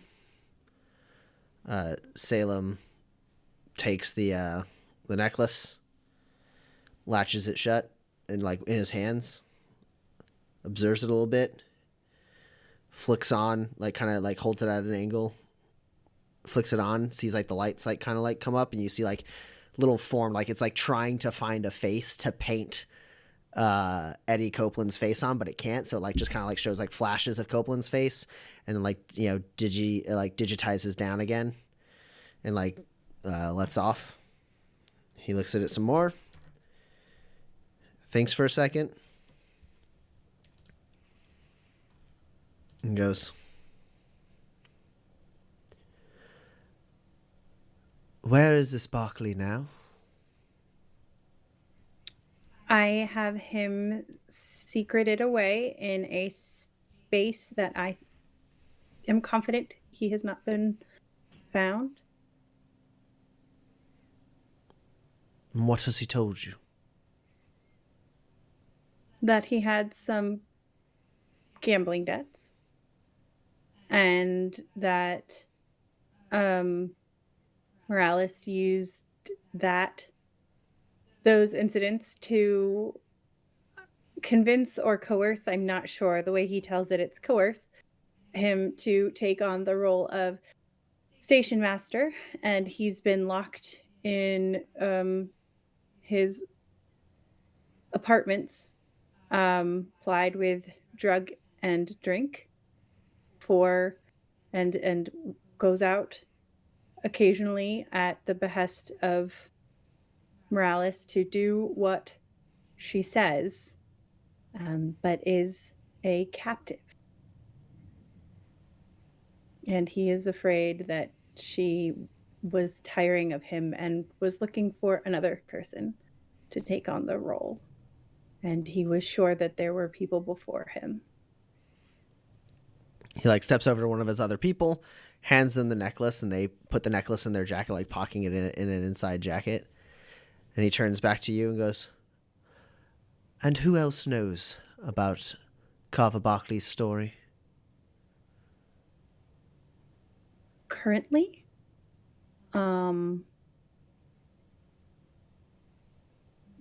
my team, and I believe also maybe Gray Foster, and potentially, though this is just conjecture, this part, as Severina Acosta, because there's, I think, very little that she doesn't know about what Moralis does. He like looks down for a second, seeming to do some like mental math. And he goes, Oh, and all the guards. "Well, that would make sense. They would be charged with watching him after all." Yes. I just didn't want to leave anybody out, is the thing. "I understand. This is unfortunate news. Made even more unfortunate by the fact that I believe I know who made that necklace."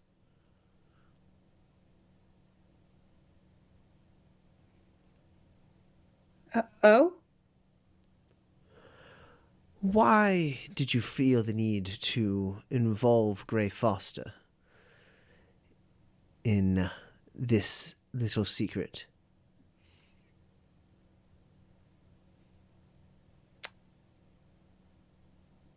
Well,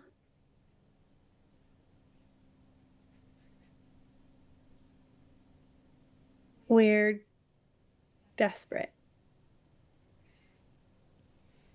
And on the run, and without real allies. And you've only charged us with finding Ephraim's killer. And so if this was something that you wanted to keep your hands clean of, we needed to make sure we had a backup. And obviously Severina Acosta is suspect on another account.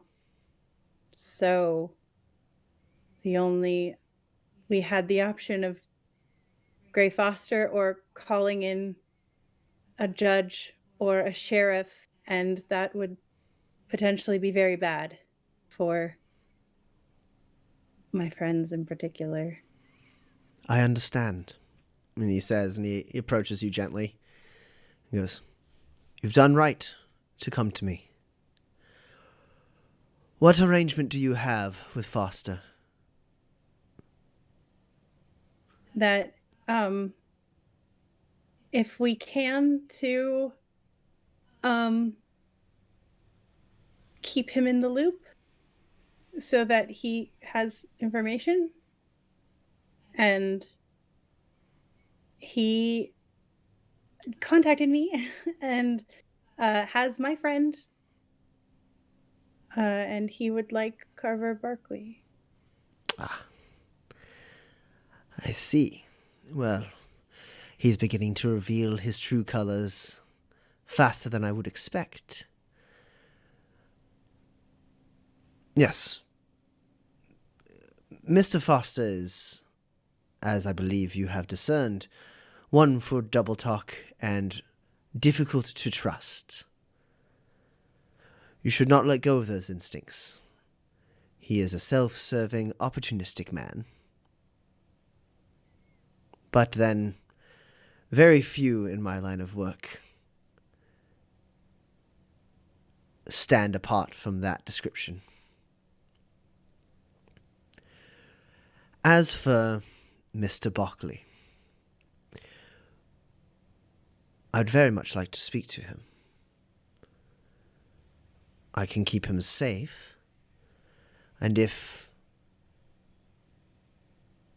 what he says appears to be true, then I will be able to take care of it. And he kind of like gives like a bemused look and goes, and also take care of Captain Moralis, which I understand to be your true intention here in Tobias Station. Yeah.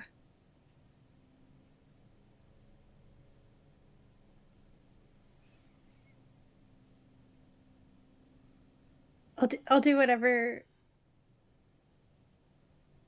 if you will.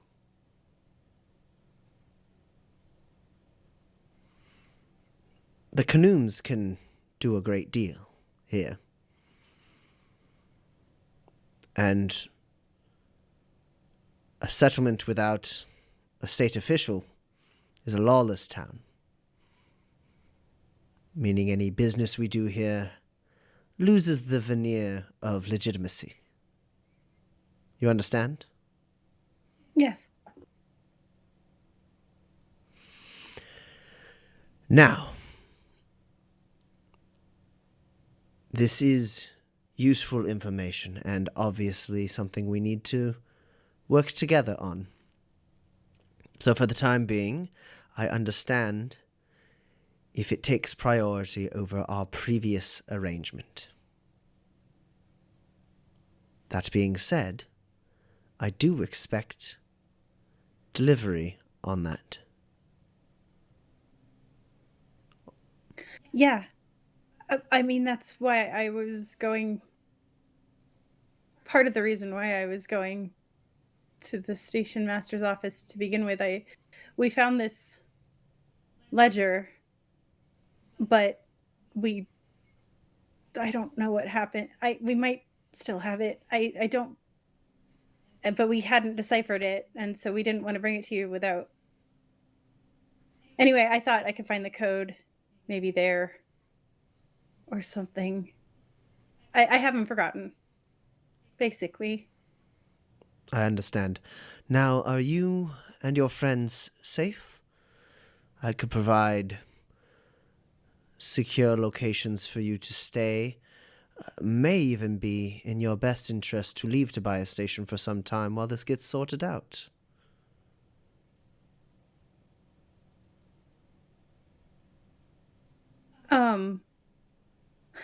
We're not safe.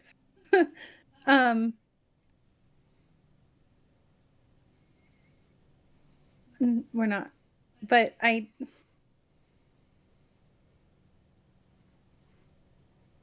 Moralis isn't the only thing, is the thing. It's that she's the people in the lower levels and especially the kids there, the kids that don't have anybody, like Harry. Like Harry's lucky, and people down there deserve better. Like, you don't even have a school down there. How are they ever supposed to get out of that cycle? And so I'm afraid if we leave, that they're nothing. So they get just passed over again is the thing.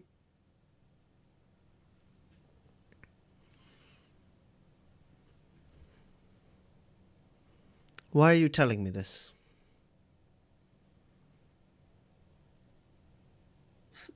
Someone has to think of them. There's not profit in it, but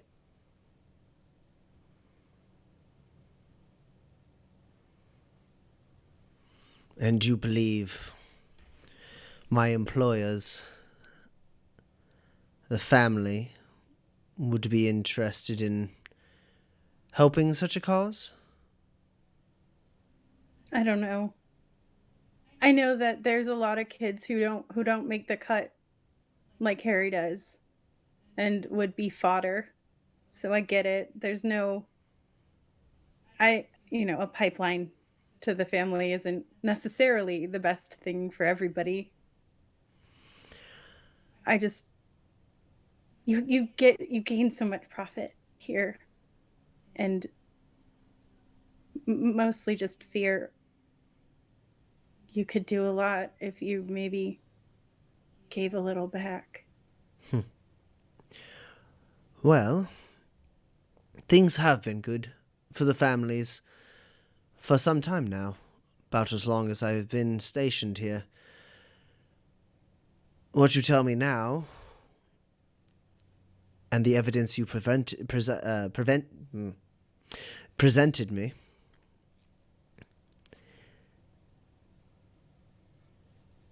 makes me think that perhaps the good times are over. What we've been able to achieve here has been done on perhaps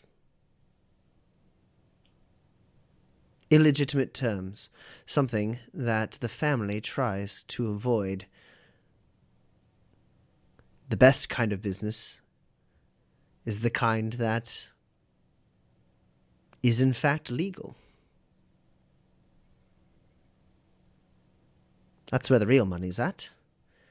What we've been doing here, well, I never quite found Moralis's methods very tasteful, but the security and the profits that she provided my employers and my peers made her a valuable asset.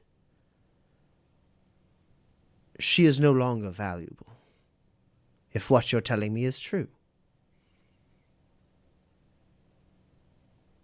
I'm inclined to believe you.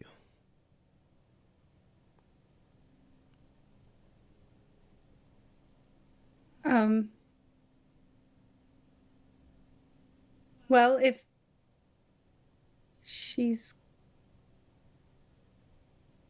if there's an election, you could probably find the right candidate here already, potentially, who's proven that they are willing to work with you, and the good times wouldn't necessarily have to be as over as they might be with.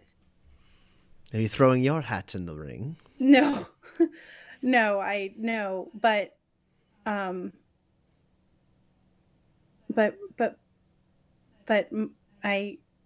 know maybe someone that would be good for that.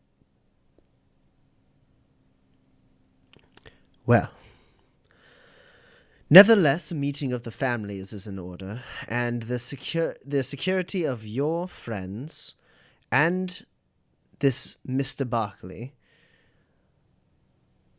are of the most importance. Moralis will not rest if she is aware of this man's disappearance, It makes sense.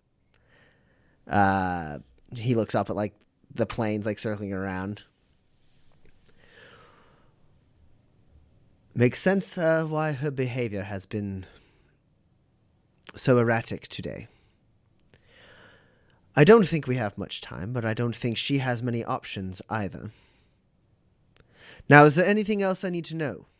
Anything else she can use against you?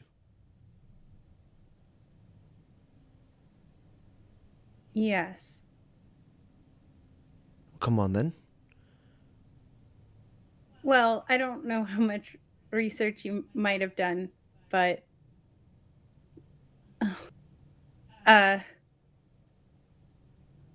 Roland and Ken and I are presumed dead in the Alanastead territory, which you may or may not have realized from the Gati incident. And we're, sort of the marshal who certified that is sort of a friend of ours, and he's in the station as well, and she knows all about that. Well, then we must get your marshal to safety as well. I'd very much like to meet him. Oh, gosh. Okay. Well, I'd have to get the measure of a lawman willing to do business with criminals and the family. Yeah. Okay. Well, Carver is in Shirley Charlotte's general store.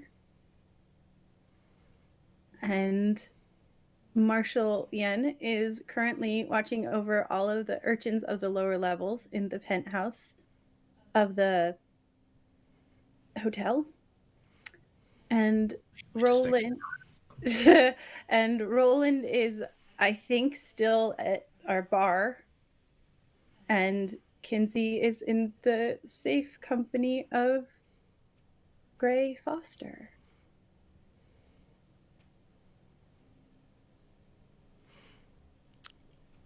Well, then. I suppose it's time to pay Gray a visit.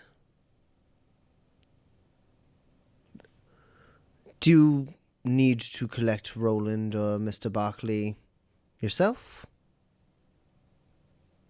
Well, Roland won't give anybody any trouble, but I should probably get Mr. Barkley. Where should I bring him? If you can get him to Mr. Foster's suite undetected, there we will meet. Let's say tomorrow morning. Okay. Great. Thank you. And what of Harry? Harry, are you staying? Can you take her with you? And Harry goes, "What? Pax? No, wait, hey. No. Moralis knows that she's compromised. And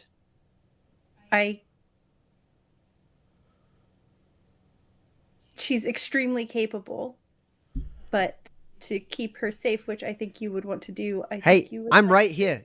You two don't have to talk about me like I'm not right here, all right? Hey, no, Slim and JoJo are still at the hotel. I'm not going to go hide out in a safe house until I know they're secure. And hell, there's more than just them. There's all sorts of people. I mean, I heard tell you guys, she says this to you, Pax. I heard tell you guys bought almost every hotel in the bazaar. Bought them all out. There's the entire lower levels. I mean, they're probably heading back home now that the air's on, but I mean, there's lots of people in the crosshairs here, all right? And I'm not interested in just leaving JoJo and Slim to die when Moralis goes bursting in the door looking for me, guns a-blazing. No, I mean, Look, Salem. I know a couple of the places. Once I know JoJo and Slim are safe, you can find me at one of them. If you want me to bring them to one of the safe houses? Salem kind of smiles and goes, right, you can find your own way to the safe house. For what it's worth, Pax,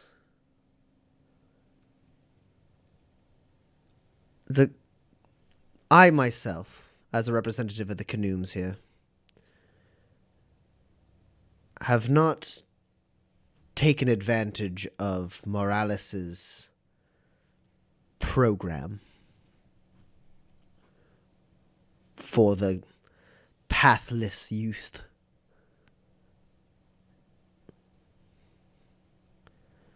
Save for Harry here. She stood out. I remind them of his sister, Harry.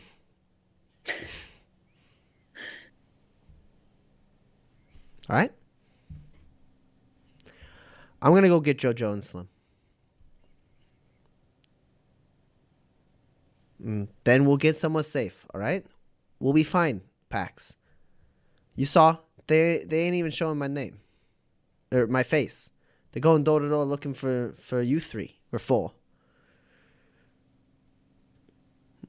Right? I'm compromised, but I ain't useful to her now. I mean, I die, I'm just another dead urchin in Tobias Station.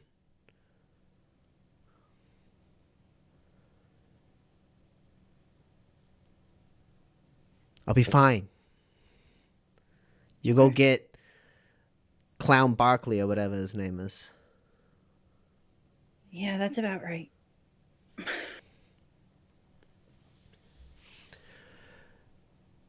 If you don't need any more assistance from me, then my people will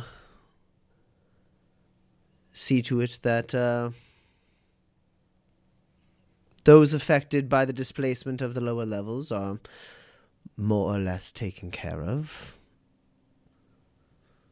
And if you don't need me to collect Roland or Mr. Barkley, then I will see you tomorrow morning, bright and early at Grace Foster's suite. Do let him know I'm coming. Of course. Thank you for your time. Of course.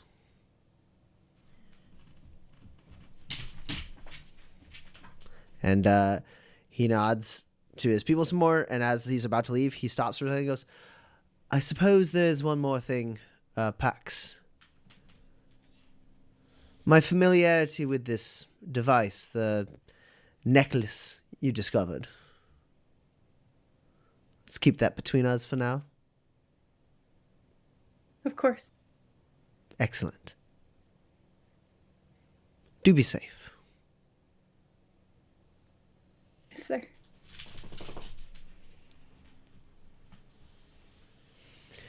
And he and his entourage leave.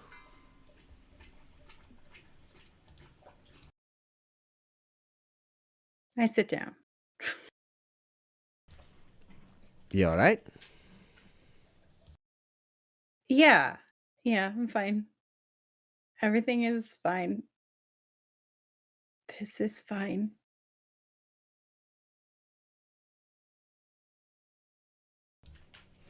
Okay. Do you want me to help with? You don't. No. Just go take care of Slim and JoJo, and I'll get everybody else. Okay. I mean, Salem, he's gonna shoot straight with you. I mean, I guess it's the benefit of being the top dog in the station, right? He doesn't have to lie. Yeah. No, I know.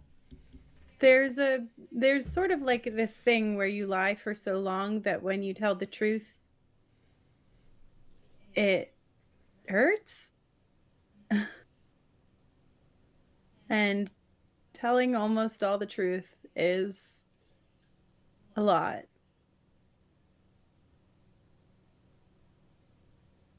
He knows everything, except for a little bit about me and everyone I care about, including you. And that is a lot to put into someone's hands who you can't even read their totally unreadable face. And I'm not good at that anyway. But you know, I'm hurt and I couldn't have won that fight if it was a fight.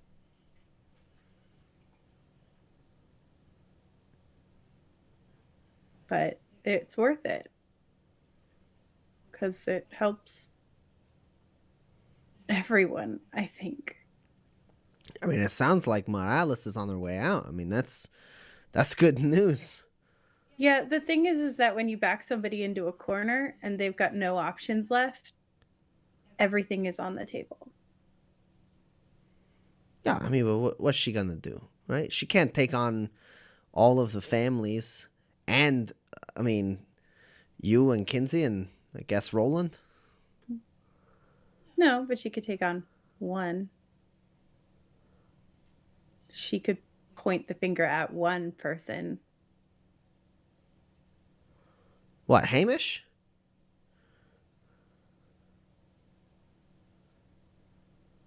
Yeah. He seems like he can handle himself. He's a little, cookie cutter, but That's what makes him so special. cute. Shut up. Go get your nerd friends. Yeah, I gotta go get a hold of them. Do you want me to just drop them off and lurk around Foster's place, or? I mean, I don't want to leave you three in a lurch. I mean, I know the station probably second best to Mr. Foster. If you could go get Hamish and take him with you. Take him to Gray Foster's at the right time. That would be great. What's the right time? Not before he knows Salem's coming. So, before or after tomorrow morning? How about you just take him to the safe house and I'll let you know. Okay.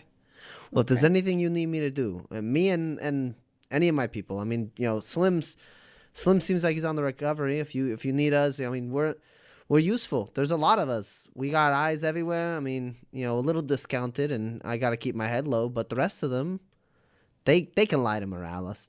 They won't. No one will crack.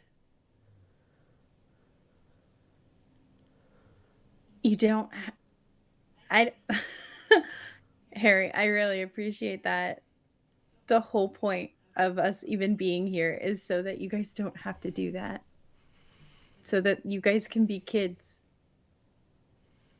Hey, what's more in line with being a kid than sneaking around and lying to adults, right? Listen, you're the captain of your little brigade, and I won't stop you. But if any of those kids get hurt, it is your fault, and I will rain down on your head. Hey, I'm not just sending them out. There's nothing for us to do. There's no work right now. All right, everything's up in the air. So. Or okay, you take care of Slim and JoJo, and Hamish, and I will talk to you soon. Okay? Okay. You do what you want. You're in charge. Okay. Okay. Get out of here. All right. I'm going. And she leaves. Great.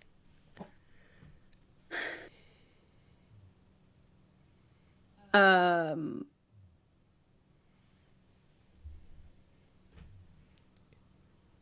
I am going to get on the radio To Kinsey. to Kinsey. Yeah. Yeah. Kinsey, you're playing cards with Gray Foster. You've pulled off the balcony as a stiffer breeze has come in. You're sitting in front of like a fire pit in the middle of his living room with like kind of like a semicircle like couch around it. It's got like a low heat going, and you and him are playing cards. He's taken most of your peanuts. Not surprising there. Hey, Kinsey, are you there? Oh, sorry. Don't mean to interrupt the game. I've got such good cards, but yes, Pax. Hey, Kinsey here. Hey, could I talk to Mr. Foster? Yeah, of course. Yeah. It's for you.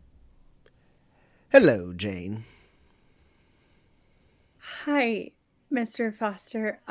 So it turns out that I ran into Mr. Bahara, and he begs your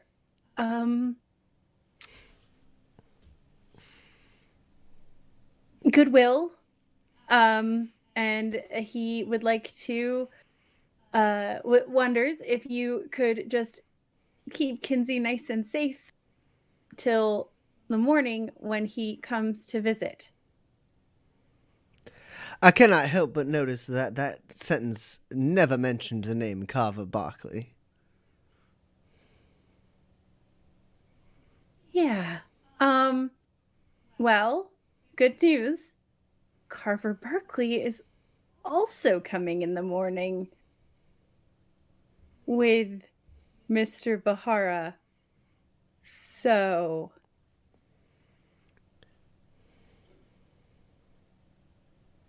on his way.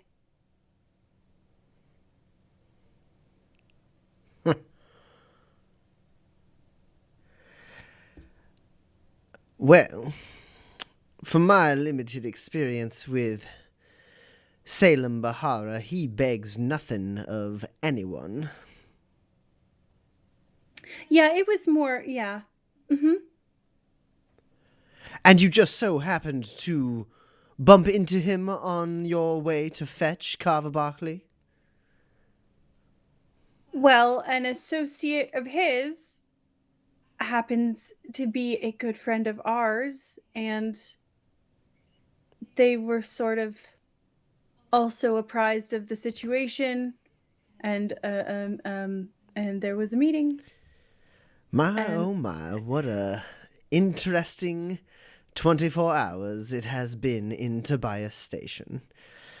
Last time Salem Bahara set foot in my estate, it did not go extremely well. He is a difficult man to please. But when the canoes say jump, the Sheffields are forced into the air, it seems. Do send Salem my best regards, and I assure you, Kinsey and I will be waiting with stars in our eyes in the morning.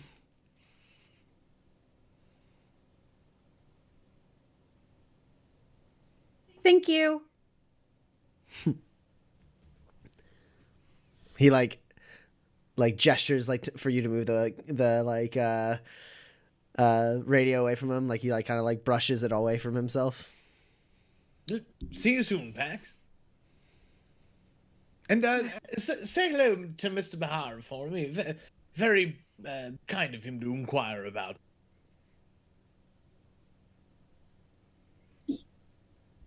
I'll tell him when I see him.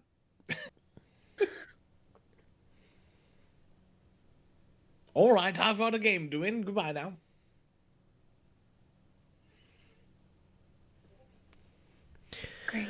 You and your friends have a strange way of doing business. It's almost as if they don't trust me. Mr. Foster, you're our oldest friend in the family here. I certainly hope so. You know what, good man? You clearly have a good hand. I fold. What say you we, clean up for the night and rest up for our early importing meeting with Salem Bahara? Fair enough, all right. No more excitement to get into this evening, it seems. Well, if you must fold, you must fold, and I'll take some back. He brushes the rest into the bowl next to the table. And yeah, I'll allow him to enter his abode first, and hit the... Yeah. He gestures. He's like, there are 3 guest rooms. You may have your pick. Just don't sleep on the couch like some common brigand. Would you believe I would find the couch more comfortable? But in the interest of being a good guest, I'll take this bedroom. I'll see you in the morning. Just so you know, everything you need is here in this room. There's no need for you to leave. Mr. Foster, why would I leave such a lovely place as this? Of course. You will see me in the morning. Jimmy is under strict orders not to let anyone in or out. Until tomorrow morning, of course. But of course. And I wouldn't go up against your Jimmy. I wouldn't either. Smart man. Good evening. And he shuts the door with just a little bit of a slam. Yeah, and I think Kinsey definitely takes advantage of everything that he can get his hands on. Any cleaning shampoos or there's a lotions. whole bath attached to this guest room. Beautiful, love that. Yeah. And some of the soaps and fragrances you recognize from the time you took a bath in the spa. I quite like that one, lavender. Just have yourself a bubble bath and Why not? Impacts. I guess I'm gonna go to I'm gonna try and sneak over to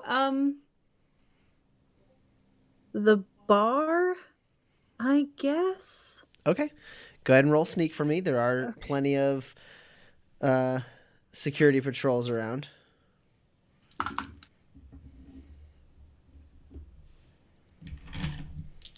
I have a 12 and an 11.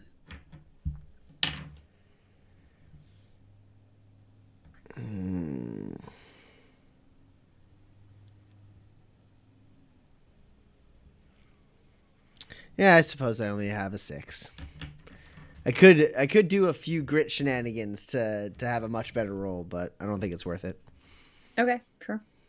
I have a 12 and 11. Yeah, so you are able to make it to the saloon, pretty swiftly dodging patrols as you go by. They are in the lower levels as well as the main body. You do notice that some of the hangars have begun opening up to receive things, to receive shipments. Planes eventually do run out of fuel, so they do need to eventually land. We don't have a Die Hard 2 situation on our hands. That's good. You make it to the saloon, and I gotta tell you, it doesn't look good. Now you're aware enough of the trap to not step on the trap. Skip it. Yeah. Yeah. But the saloon is heavily scorched by fire. Many of the bottles are broken. There's gunshots in a lot of the furniture.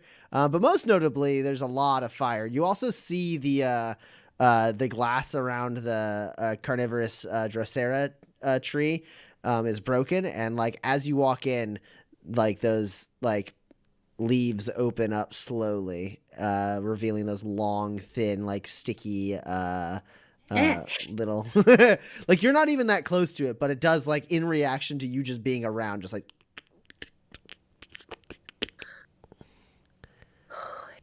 I hate that thing. I hate God, it's got a taste for human flesh now. yeah. What the I like shut the door behind me and like Roland? Roland? Well, And I've like certainly put my noise canceling. yeah, I know, I figure. So I like rush back. Stay here. I rush back to the back. And there's Roland. Yeah, I mean, you burst open the door into the sleeping area, and you see Roland asleep in his hammock. Noise canceling earbuds in. How long is it until morning? You could probably get like 4 or 5 hours of sleep. Okay. I guess I do that. You let out a sigh, close the door, lock it, and climb up into your loft. Yeah. I want to be awake and have made it to Charlotte's like before, I'm supposed to somehow secret these two nerds to the upper crust. So, yeah, I mean, you and Roland are able to wake up pretty early in the morning. You just take take a breather. Yeah, I'll go ahead and let you take a breather. You've been running all over the station since you got shot a little bit. This is finally your breather. I'll take my 2 hit points back. This is a rest for Kinsey and Roland get a full rest, yeah. Perfect. Whereas Pax only gets a breather. It's fine. So Kinsey and Roland, that also, if you have any injuries, that's 1 notch of recovery. If you, oh goodness me, I've forgotten how many rests you need. Is it on your sheet? It's not on your sheet, right? I thought it was the class of the injury, right? There's a class plus 1. I'm fairly certain that is accurate, but I'm having difficulty remembering off the top of my head. It's gone through a couple iterations, and I just feel like I need to look it up. Yeah. So the class of the injury. Yep. Yeah. That's why if you're dead and a doctor gets 3 hits to heal you, you just gotta sleep it off to get there. Yeah, I would go ahead and roll rehearsal. Yeah.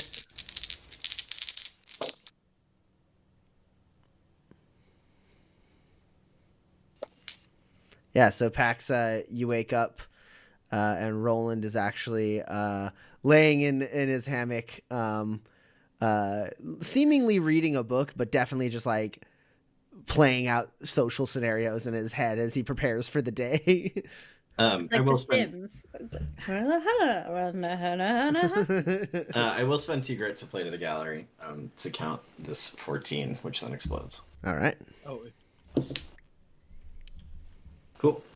I have a 5 good rehearsal. Nice. That's 5 dice that you can spend to give negatives on people. Oh, you're awake. Great. What's happening? Well, breakfast. I'm gonna make breakfast. We don't have time. We don't have time for breakfast. We're actually really late. Okay. Is there time to get a guy out of the vent and into a tree? Because it's gonna stink up there. I can see from your face the answer is no. What's Nope. What's the dress code? Well, we're going to a family meeting. Oh, okay. Nice start getting dressed. Who's involved? I assume all of them, but definitely at least Salem Bahara and Gray Foster, who has been kindly taking care of Kinsey. Oh, okay. How much do they know about what's going on? Salem knows pretty much everything. Okay. Did Kinsey tell you anything before he left? No, I went to sleep because I would have died. Oh, sure. Great. Well, so the thing is, is that Eddie Copeland is not real. He was once real, but now has been impersonated by this other guy, Carver, who I have stashed away. And everybody wants to talk to him. And That makes sense. yeah, and also just Okay. So no one has told the Acostas yet. no. I think I'm going to tell the Acostas that there is a meeting that they should attend. I think that if Salem Bahara wanted them to attend, they will have been invited. Is the thing. Yes, but if we're to divide up how to buy a station is to be run moving forward, they will be quite mad at me, specifically, if they're left out.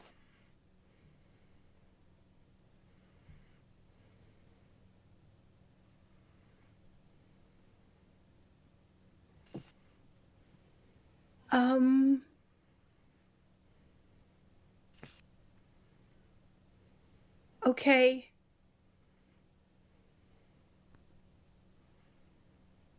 So you need me to sneak you to the Acostas then? No, I mean, I've got my... Right, you did say Kinsey made it to Greyfoster. empty hat hook. You're not a makeup person. You don't wear makeup usually, right? I mean, I can. I have. Do you own makeup? She has like mostly like tactical makeup that she uses to darken her face at night. I can work with that. okay. I'm very good at making myself look like not me. Yeah. I mean, yeah. Here. Thanks. Don't use all my eyeliner, I guess. Yeah, I can cultivate a look. And I will make myself look like not me, so I can go speak with the Acostas and tell them that we're going to a meeting. Sure. So, you can roll blend at a +1, and that will be your kind of blend test to not be noticed.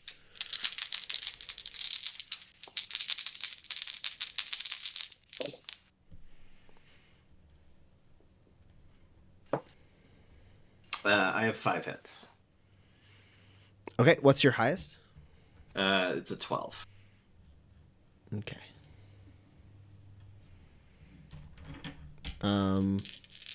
How many net successes over a 10? I have... Is that a 6 or a 9? No, that doesn't matter.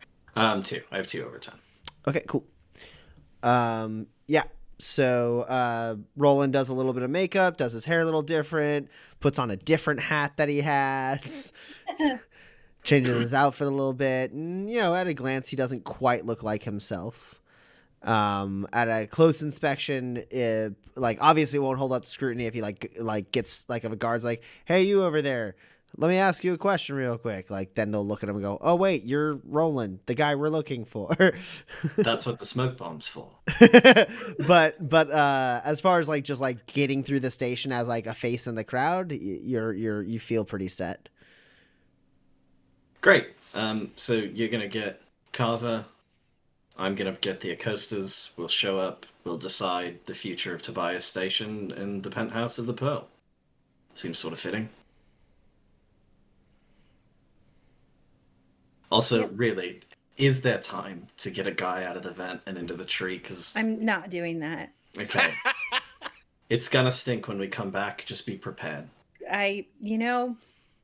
This is not me trying to guilt you into it. I'm just trying to prepare. I'm you. just not doing it. That No. makes sense. No, it sounds like you've had a day. Well, I'll see you in a bit. I should have just written a note. Great. I will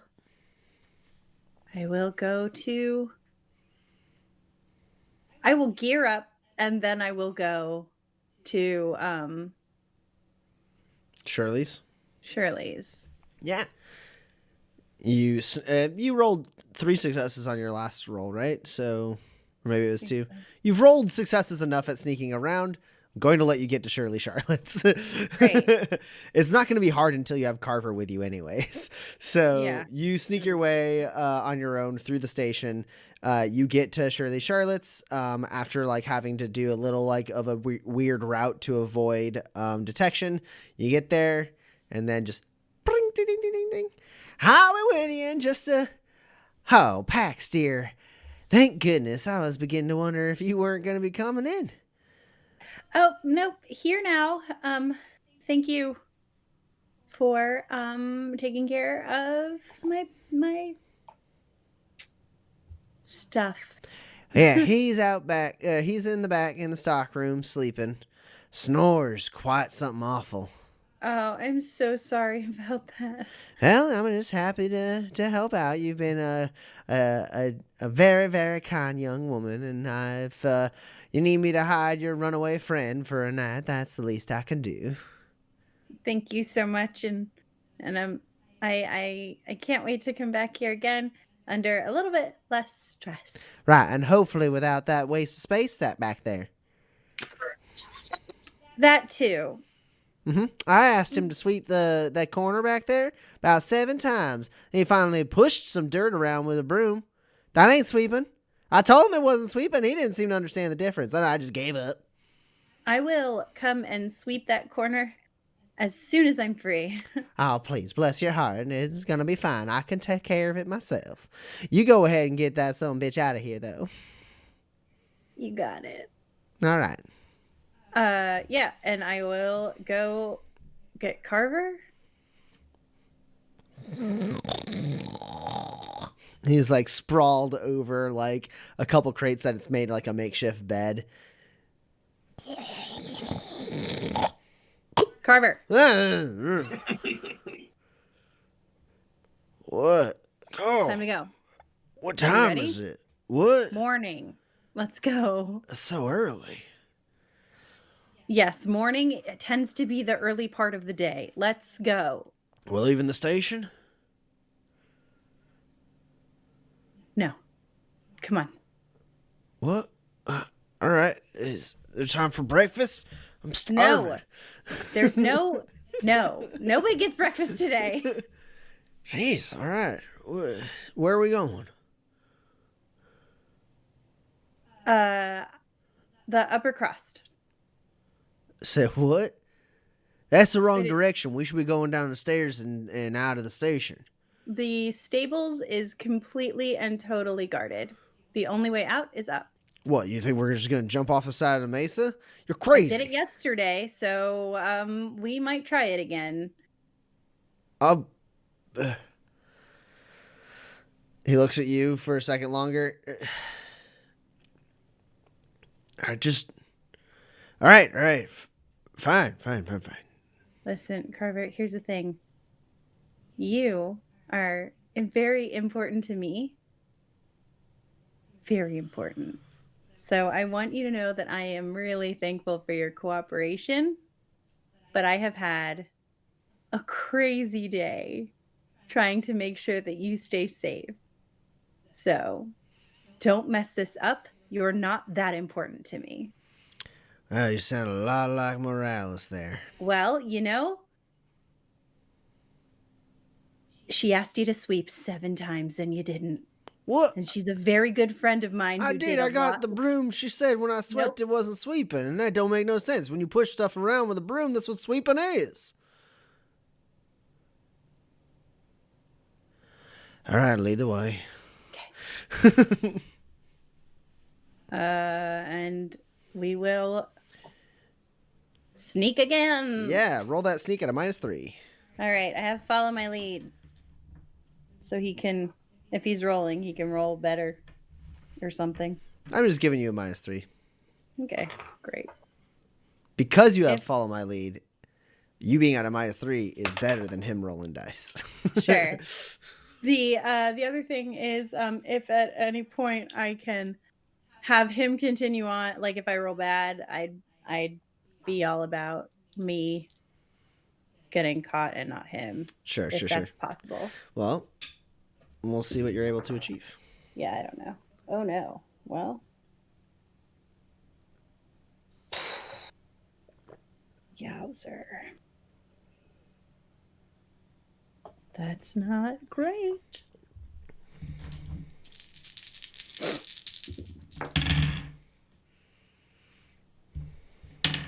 I must be tired. And Carver must be very bad at sneaking. I will make my own luck. Okay. You are up against a 12. I can still make that. If I roll it and then ignore all the penalties.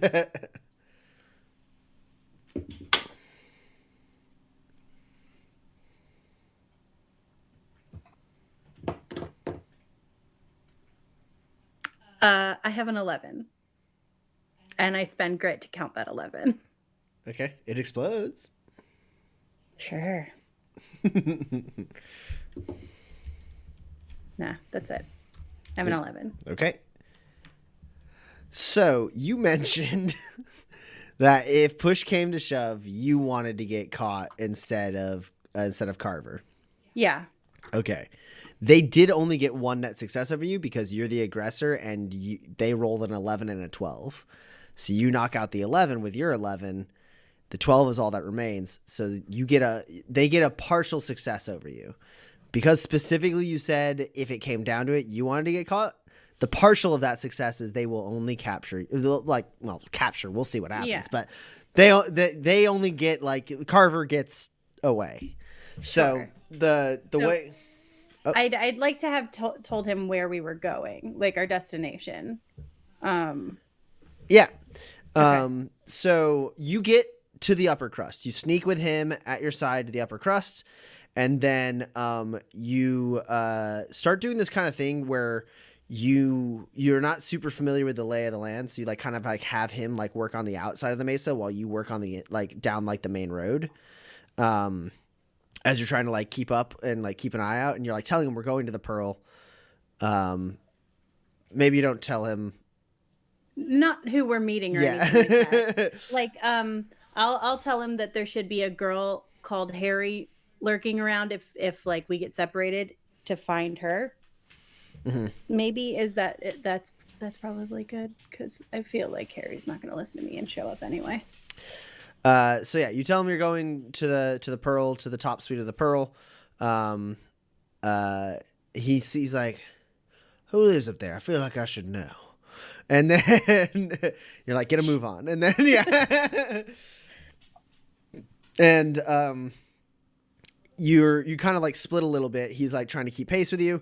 And then you realize you have a shadow, and you realize you are like walking into a sting operation. Like you realize you got like a couple guards who are walking behind you, a couple on the left side of you.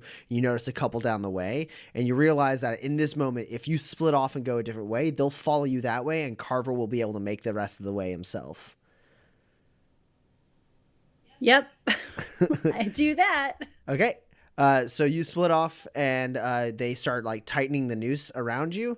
And at a certain point, you are standing above the creek on the top of the mesa on a bridge, and security guards step out, 3 on one side, 3 on the other. And you see Leo Riggs is with them. And he's got his hand on his gun. And he goes, Pax? Mr. Riggs? Why don't you spare us all a headache and just come down to the captain's quarters with us?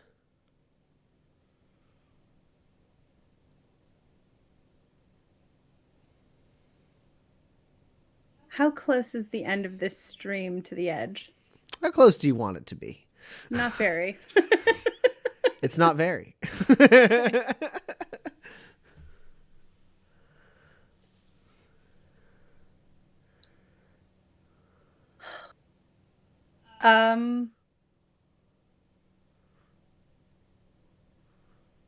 So there's 7 of them. No, 6 total. One of them is Leo.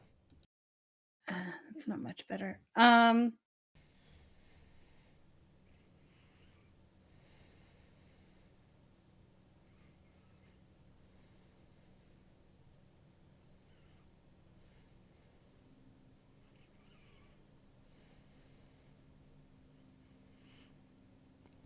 I suppose while you think about that, Yeah, okay.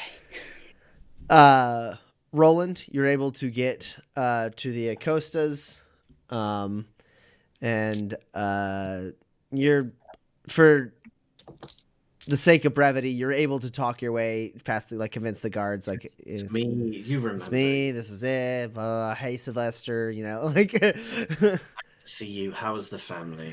and eventually you are The family. and eventually you are led to like a little like nice like home in this area, and the door opens, and sitting in kind of that like just past the foyer and like the entrance area is Severina Acosta. Morning. Good morning. Strange to see you here. Do you have news that could not be sent through the LRC? I didn't really have time to go through the more secure channels, and I figured here in the heart of your home, where's more secure than this? It's dangerous for you to come. I understand you are a wanted man. Yeah. Danger is relative. My job isn't safe. Would you like to be my +1? Where are you taking me? I'm taking you to a meeting to decide the future of Tobias Station, as you asked. Well then, I suppose there's no time for breakfast? If it's already made, I bet we could take it to go. She like snaps her fingers, and and you do see the person who brings out a little bit of breakfast is an indentured servant with the like metal torque, kind of lightweight metal, loose like half ring collar, indicating their servitude. She walks in, hands a plate to Severina. She goes, "Take the rest of the day off," and gives her like a few spurs, and then goes, "Well," and hands you like a small little plate. Goes, "Lead the way." Great. We're heading to the upper crust. Where else would we be heading? And yeah, you and her walk up towards the upper crust. Pax, what do you do? So unfortunately, I did say that I geared up. Yeah. So I will take out my walkie-talkie and huck it off the mesa. And then say, "Let's go." You're gonna fight all 6 of these guys? No, I'm not. Let's go. Like, please, let's take a look. Sure. You know, Sure. I'm not gonna fight them. I thought it was like, "Let's go," and I was like, Let's "Oh go. shit, okay." Let's fucking go. Yeah, no. Yeah. Yeah, okay. So lead by all means, lead the way. This is right. And Leo goes, "Smart choice." And then one of the guards steps up, pulling out what looks like a bar of metal at first, and they chink, like kind of give it a shake, and manacles pop out around it, and they put you in a containment manacle. Okay. Which is a piece of like hover tech with manacles that kind of like can either be like, it keeps you either like about a foot and a half up off the ground, maybe if you're upright, or a few feet off the ground if you're laying flat, so that you can be pushed like you're on a table. But you got your like hands like basically like latched to your side, and your ankles latched together. They get you all trussed up, and then start gliding you back towards the lower levels. There's a point, so they're leading you to one exit into the the stairway leading down towards the main body of the station, and on the other side of the creek, a door opens up, and I think you do catch a glimpse of Severina Acosta stepping out with the disguised Roland, as you're being pushed towards the door on the other side of the creek to be led to Moralis's quarters. Roland, you see her as well. It's hard to miss. There's 6 security guards walking her, and there's a bit of a crowd, which makes it easy for you and Severina to relatively remain unnoticed. Yeah, I will. Miss Acosta, I am so terribly sorry. If you would wait just one moment for me. She looks over to the scene and goes, "Surely you do not mean to accost the guards. We have a meeting to attend." We have a meeting to attend. I merely must relay a message before we go. Well, don't make me wait too long. I wouldn't dream of it. Yeah, I will, calmly make my way over to the guards, and slip into the crowd, on whatever side Leo is on. Mm-hmm. And as he walks by, I just want to make sure he hears me when I say, "Mr. Riggs, this is it."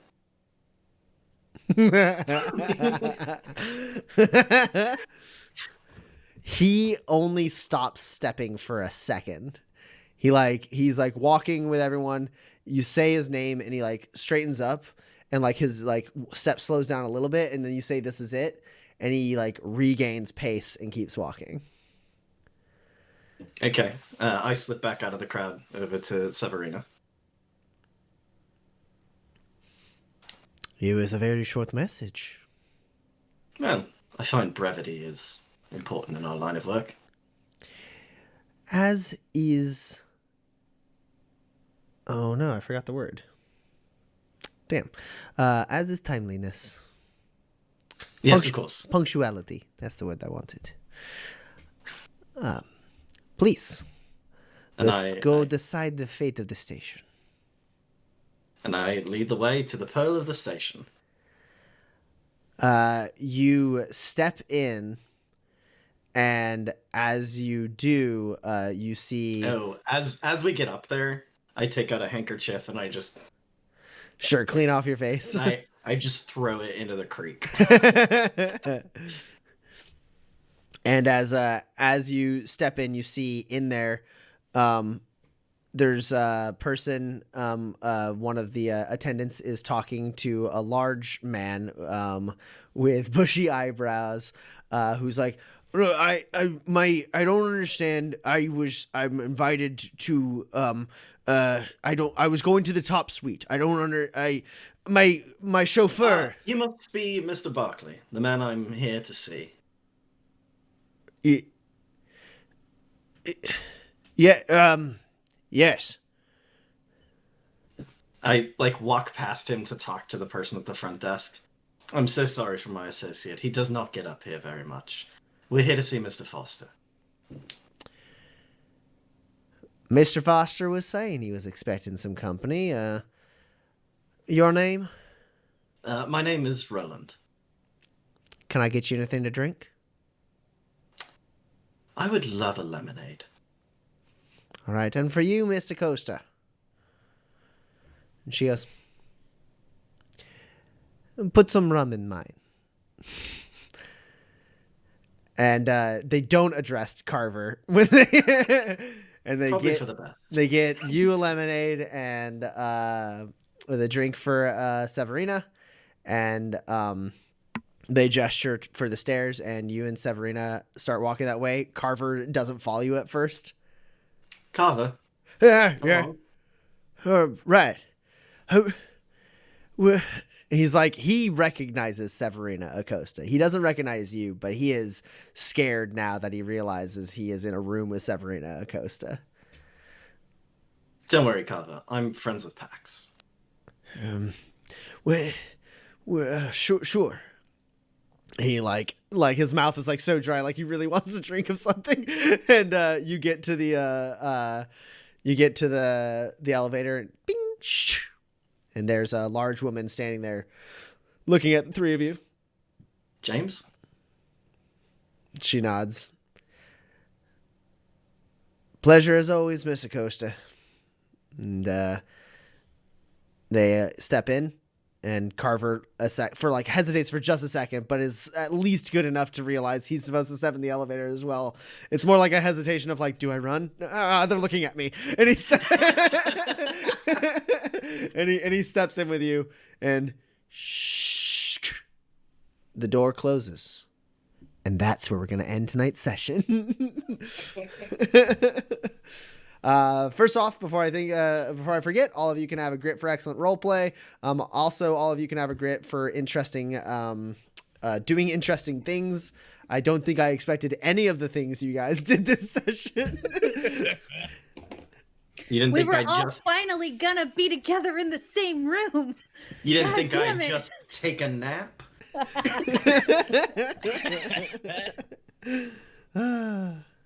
My God. All right, so on to the Q&A section. I know we have at least one question in the Discord. I did see one pop up in the stream chat, actually, in the middle of the session. So we'll Was answer. asking what the level cap was. Yeah, we'll answer that question too.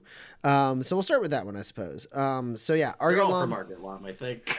Yeah, I was exactly. gonna say, yeah. Who's shut? He's only cutting in front of himself. Yeah, so Argatlam asked in the middle of the session what actually is the level cap for the game. And I guess I'll pass it to Addie. Take it away, Addie. Sure. So currently with the core rulebook, there is the point at which you stop leveling up is 20. There is a legendary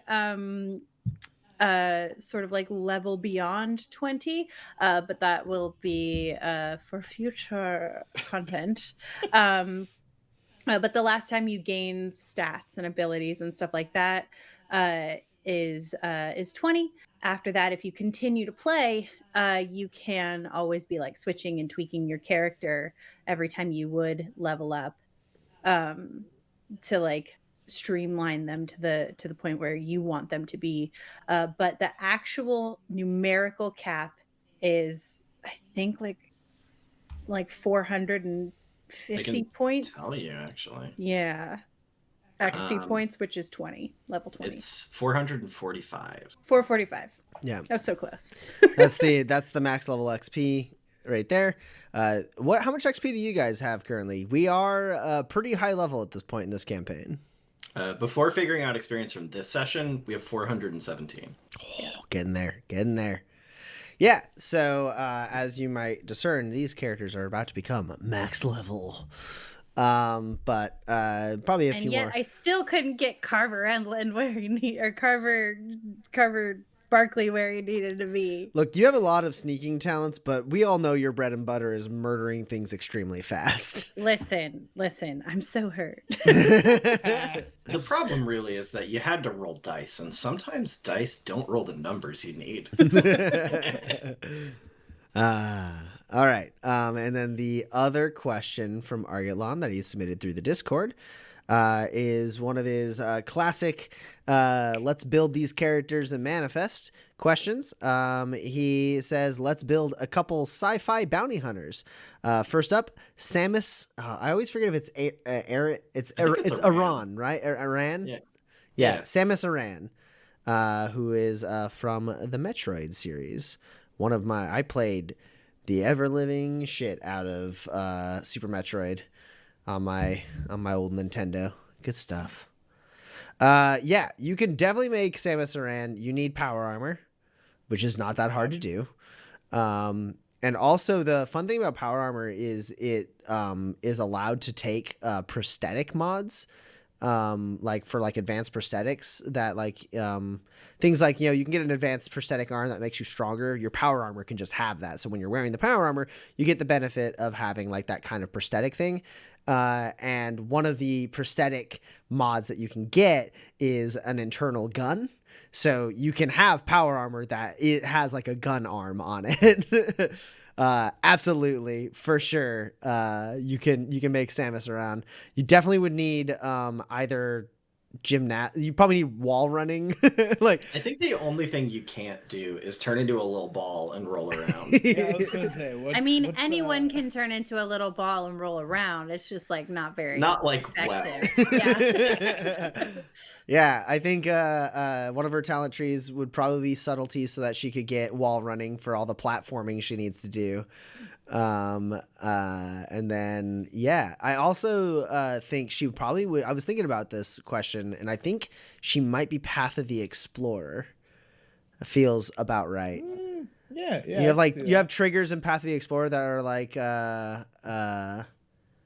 Yeah, I think Samus Aran, the character, is Path of the Bounty Hunter. Samus Aran, the video game playable person, is Path of the Explorer. So the thing is, there is no Path of the Bounty Hunter, right? That's right. It's the closest is like deputy. Yeah, so like, because any path can be a bounty hunter. If you want things that like specifically trigger off of bounty hunting, like the deputy has like a bounty is paid off as get a prisoner. Yeah, and so like if you like that would specifically Path of the Deputy, but I think you can be Path of the Explorer and still be a bounty hunter, and you have things like like a personal weakness is overcome, and like I remember the one thing when like in Metroid was like you'd always have to double back, and like you'd get like the tool I need yet. Yeah, you'd get the next like ability and be like, oh, finally I can go to this thing I couldn't jump over before, and now I can grappling hook my way over there. And it's like personal weakness overcome. There you go. Yeah, and then the number of secret caves you find. That's I think the Prospector is the one that's like a subterranean path is explored. Yeah. And then the other one that he threw out, of course, is Mando. The Mandalorian. Mando's just a gunslinger with a jetpack. Yeah, it's Path of the Gunslinger for sure. For absolute sure, he's Path of the Gunslinger. And then you get a jetpack and you get some heavy armor with hardened heavy armor, and you probably take the hardiness talent that reduces the penalties of wearing heavy armor a little bit, because that dude's a friggin' tank. Like, especially he does not really get out of the way. The more I think about it, he just gets shot a bunch. Just gets shot and goes. Bing, bing, bing, Yeah, bing. look, if you get heavy armor and hardened on that heavy armor, and you have the hardiness talent barrel chested, you have so much toughness. Yeah. You could also get all three of the like resistances too. So you could have like hardened against electric and hardened against yeah. You get a bunch of resistances. Yeah, because if it's heavy armor, you have enough mod points to get all of the resistances and hardened. Yeah, that's how you make Beskar armor in Manifest. Heavy. Oh, go ahead. No. Sorry, I didn't want to interrupt. I was just repeating what I was saying. Yeah, that's fine. Is there a way to make the bayonet like electrified so you could do the rifle? There is the thing, and I've been stabbed with it so many times in playtests for this game. Everyone just comes out of the sky on their jetpack with their lightning sword and their machine pistol right at me. It was the weapon of choice of a lot of proto martyr scouts. Was a pistol in one hand and an electrified sword in the other. It was good stuff. Yeah, and then there's one other thing, which was. It wasn't the hardened bit. I don't know. You probably get the vigilance tree for like preferred vehicle, jetpack, and there's the talent for like vehicle mounted weapons too, right? Yeah. Because you can put a rocket on your jet. Oh, the thing I was gonna say was I don't know how you would do a disintegration rifle. The closest you could get is just like a laser rifle or a heavy rifle with explosive rounds in it, and just hope that you hit hard enough that it just kills the thing instantly. I mean, in my experience, 24 damage just about does it to almost anyone. It's true. Yeah, with explosive rounds, you can get really high with a heavy firearm. Yeah, sweet. So those are the two questions, or that's the two characters we had to build from the Discord question. We got the one in the chat. I don't see any new ones in the chat. So just to give the chat a chance, if they have any ideas of any questions they want to throw out, let's really quick. Kinsey, Roland, Pax, what triggers did you hit this session? Let's see how much XP you get now that we specifically know how far you have to max level. Right. I Count don't along think at home. money was stolen using subtle means, unless Carver robbed Shirley Charlotte. She did not. He did not. I was actually, if you hadn't given me the money, I was planning to just take it from the save.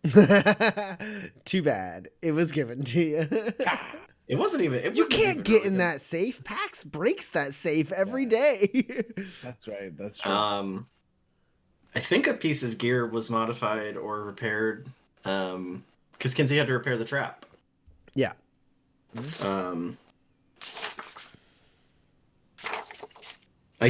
I don't think I helped someone solve a problem using my wits, unless it's me and my wits is go to bed. I don't think so. Yeah. As always, I have pushed my luck despite a clear chance to fail. Yep. Let me invite Severina to this meeting. It would be so bad if I did it for me. Yeah, unless you can think of some way that I hit the other two, but I was asleep for 75% of the session. I can't imagine how. Hey, you got two, so that's a grit for you. Yeah, I'll take I was it. gonna say, I feel like if you hadn't talked Kinsey out of taking the weapons and just like distributing to people, maybe that would have happened, but I don't know if that's enough of a problem. Yeah, what happened to all those weapons? You got all those weapons out. You even flashback to make more weapons. They're probably still just hanging around the bar. I told him to not go out and just hand them to people. Yeah. Which No, I feel like is a problem solved using wit. Solving your own You problem. solved your problem, right? It's not a tremendous amount of wits required to solve the problem, but it is some. Damn. No. We'll stay with two for Roland. Kinsey, what you got? You do not hesitate to commit to a dangerous course of action. That's definitely me just going up to hang out with Gray Foster. Yep. Give me a freaking aneurysm. A trap is utilized successfully. I don't think a trap got triggered this session, even though I definitely tried. I mean, Pax. It wasn't a trap until Pax made, by telling Salem Bahara about Gray Foster, it a trap for you to be there with him. No, Pax got surrounded by security guards. I did. And then sure. taken into custody. Yeah. Yeah. All right, cool. I could have fought. I'm already hurt and have almost no armor. It would have really put a damper on this meeting. It really would have done, I think, more harm than good. So if I die, at least hopefully things will have resolved. So that's a grit for Kinsey. Do you have any others, Kinsey? Yeah. A predator is evaded. I think that Carver Barkley did not get caught, and so he evaded the predators, even though Pax did. Excuse me, I evaded like 15,000 predators a lot of times. Yeah, Sneaking all was right. done is a hard reach for a predator. Well, isn't but it? it's not just sneaking is done, right? It's sneaking while the whole station security force Yeah, is looking it's specifically for you. It's because Yeah. they were all looking for you. They were like, "Have you seen this person?" And I'm like sneaking in my own Have you face. seen this Whoa. boy? So we're at 5. And then patience is rewarded. A lot of patience, but I don't think any of it's been rewarded yet. Yeah, I feel like you're gonna get that next session, maybe. Yeah. All right, so we're at 5. Pax, what you got? Oh, sure. Someone was threatened with violence. Yeah, a lot. I think that's all just the like my time. existence. Oh, Yeah. okay. An open fight is avoided through underhanded means. I was trapped. Yeah, for sure. Coerced. They put me in the hard to get out of handcuffs. I'll get out of them anyway. If I have to. You take something you want but don't deserve. Was there something? No, unless it's like Salem Bahara's respect or something. Nah. But like, you know what I mean? Like, I couldn't think of anything that's like I took. I didn't take anything. Yeah. Yeah. Except for Carver's dignity, maybe, if he had any. You put yourself in harm's way for no reason than to protect others. Let me go ahead and get captured so Carver doesn't. Yeah. It would be totally not. Everything that I've done this session would be not worth it. It would be really awkward in Foster's suite if Carver Barkley didn't show up. I could have worked it. Now that we're all here. All right, so don't forget to take a grit, Pax. Oh, yeah. All of you get 8 XP. That much closer to max level. 9 grit, 7 hit points. Great. 8 hit points. 8 hit. All right. So I do see a question in the stream chat from Lot Nachos, which says, "What does manifest taste like?" Probably a lot of dirt and a little bit of freedom. It probably depends what part you live. The salt flats are pretty salty. Yeah. And the wastes, probably it tastes like Boohack. It's I want to know Boohack what or garlic. luminescence tastes like. I'll tell you what, you don't want to taste Lake Jacobson. It's fairy poison. You say, what did luminescence taste like? Yeah. I bet it's gotta tastes have like a battery. Ooh, yeah, it probably does feel like touching your tongue to a battery. Cool. All right, so no other questions in the stream chat. I think we are done for this evening.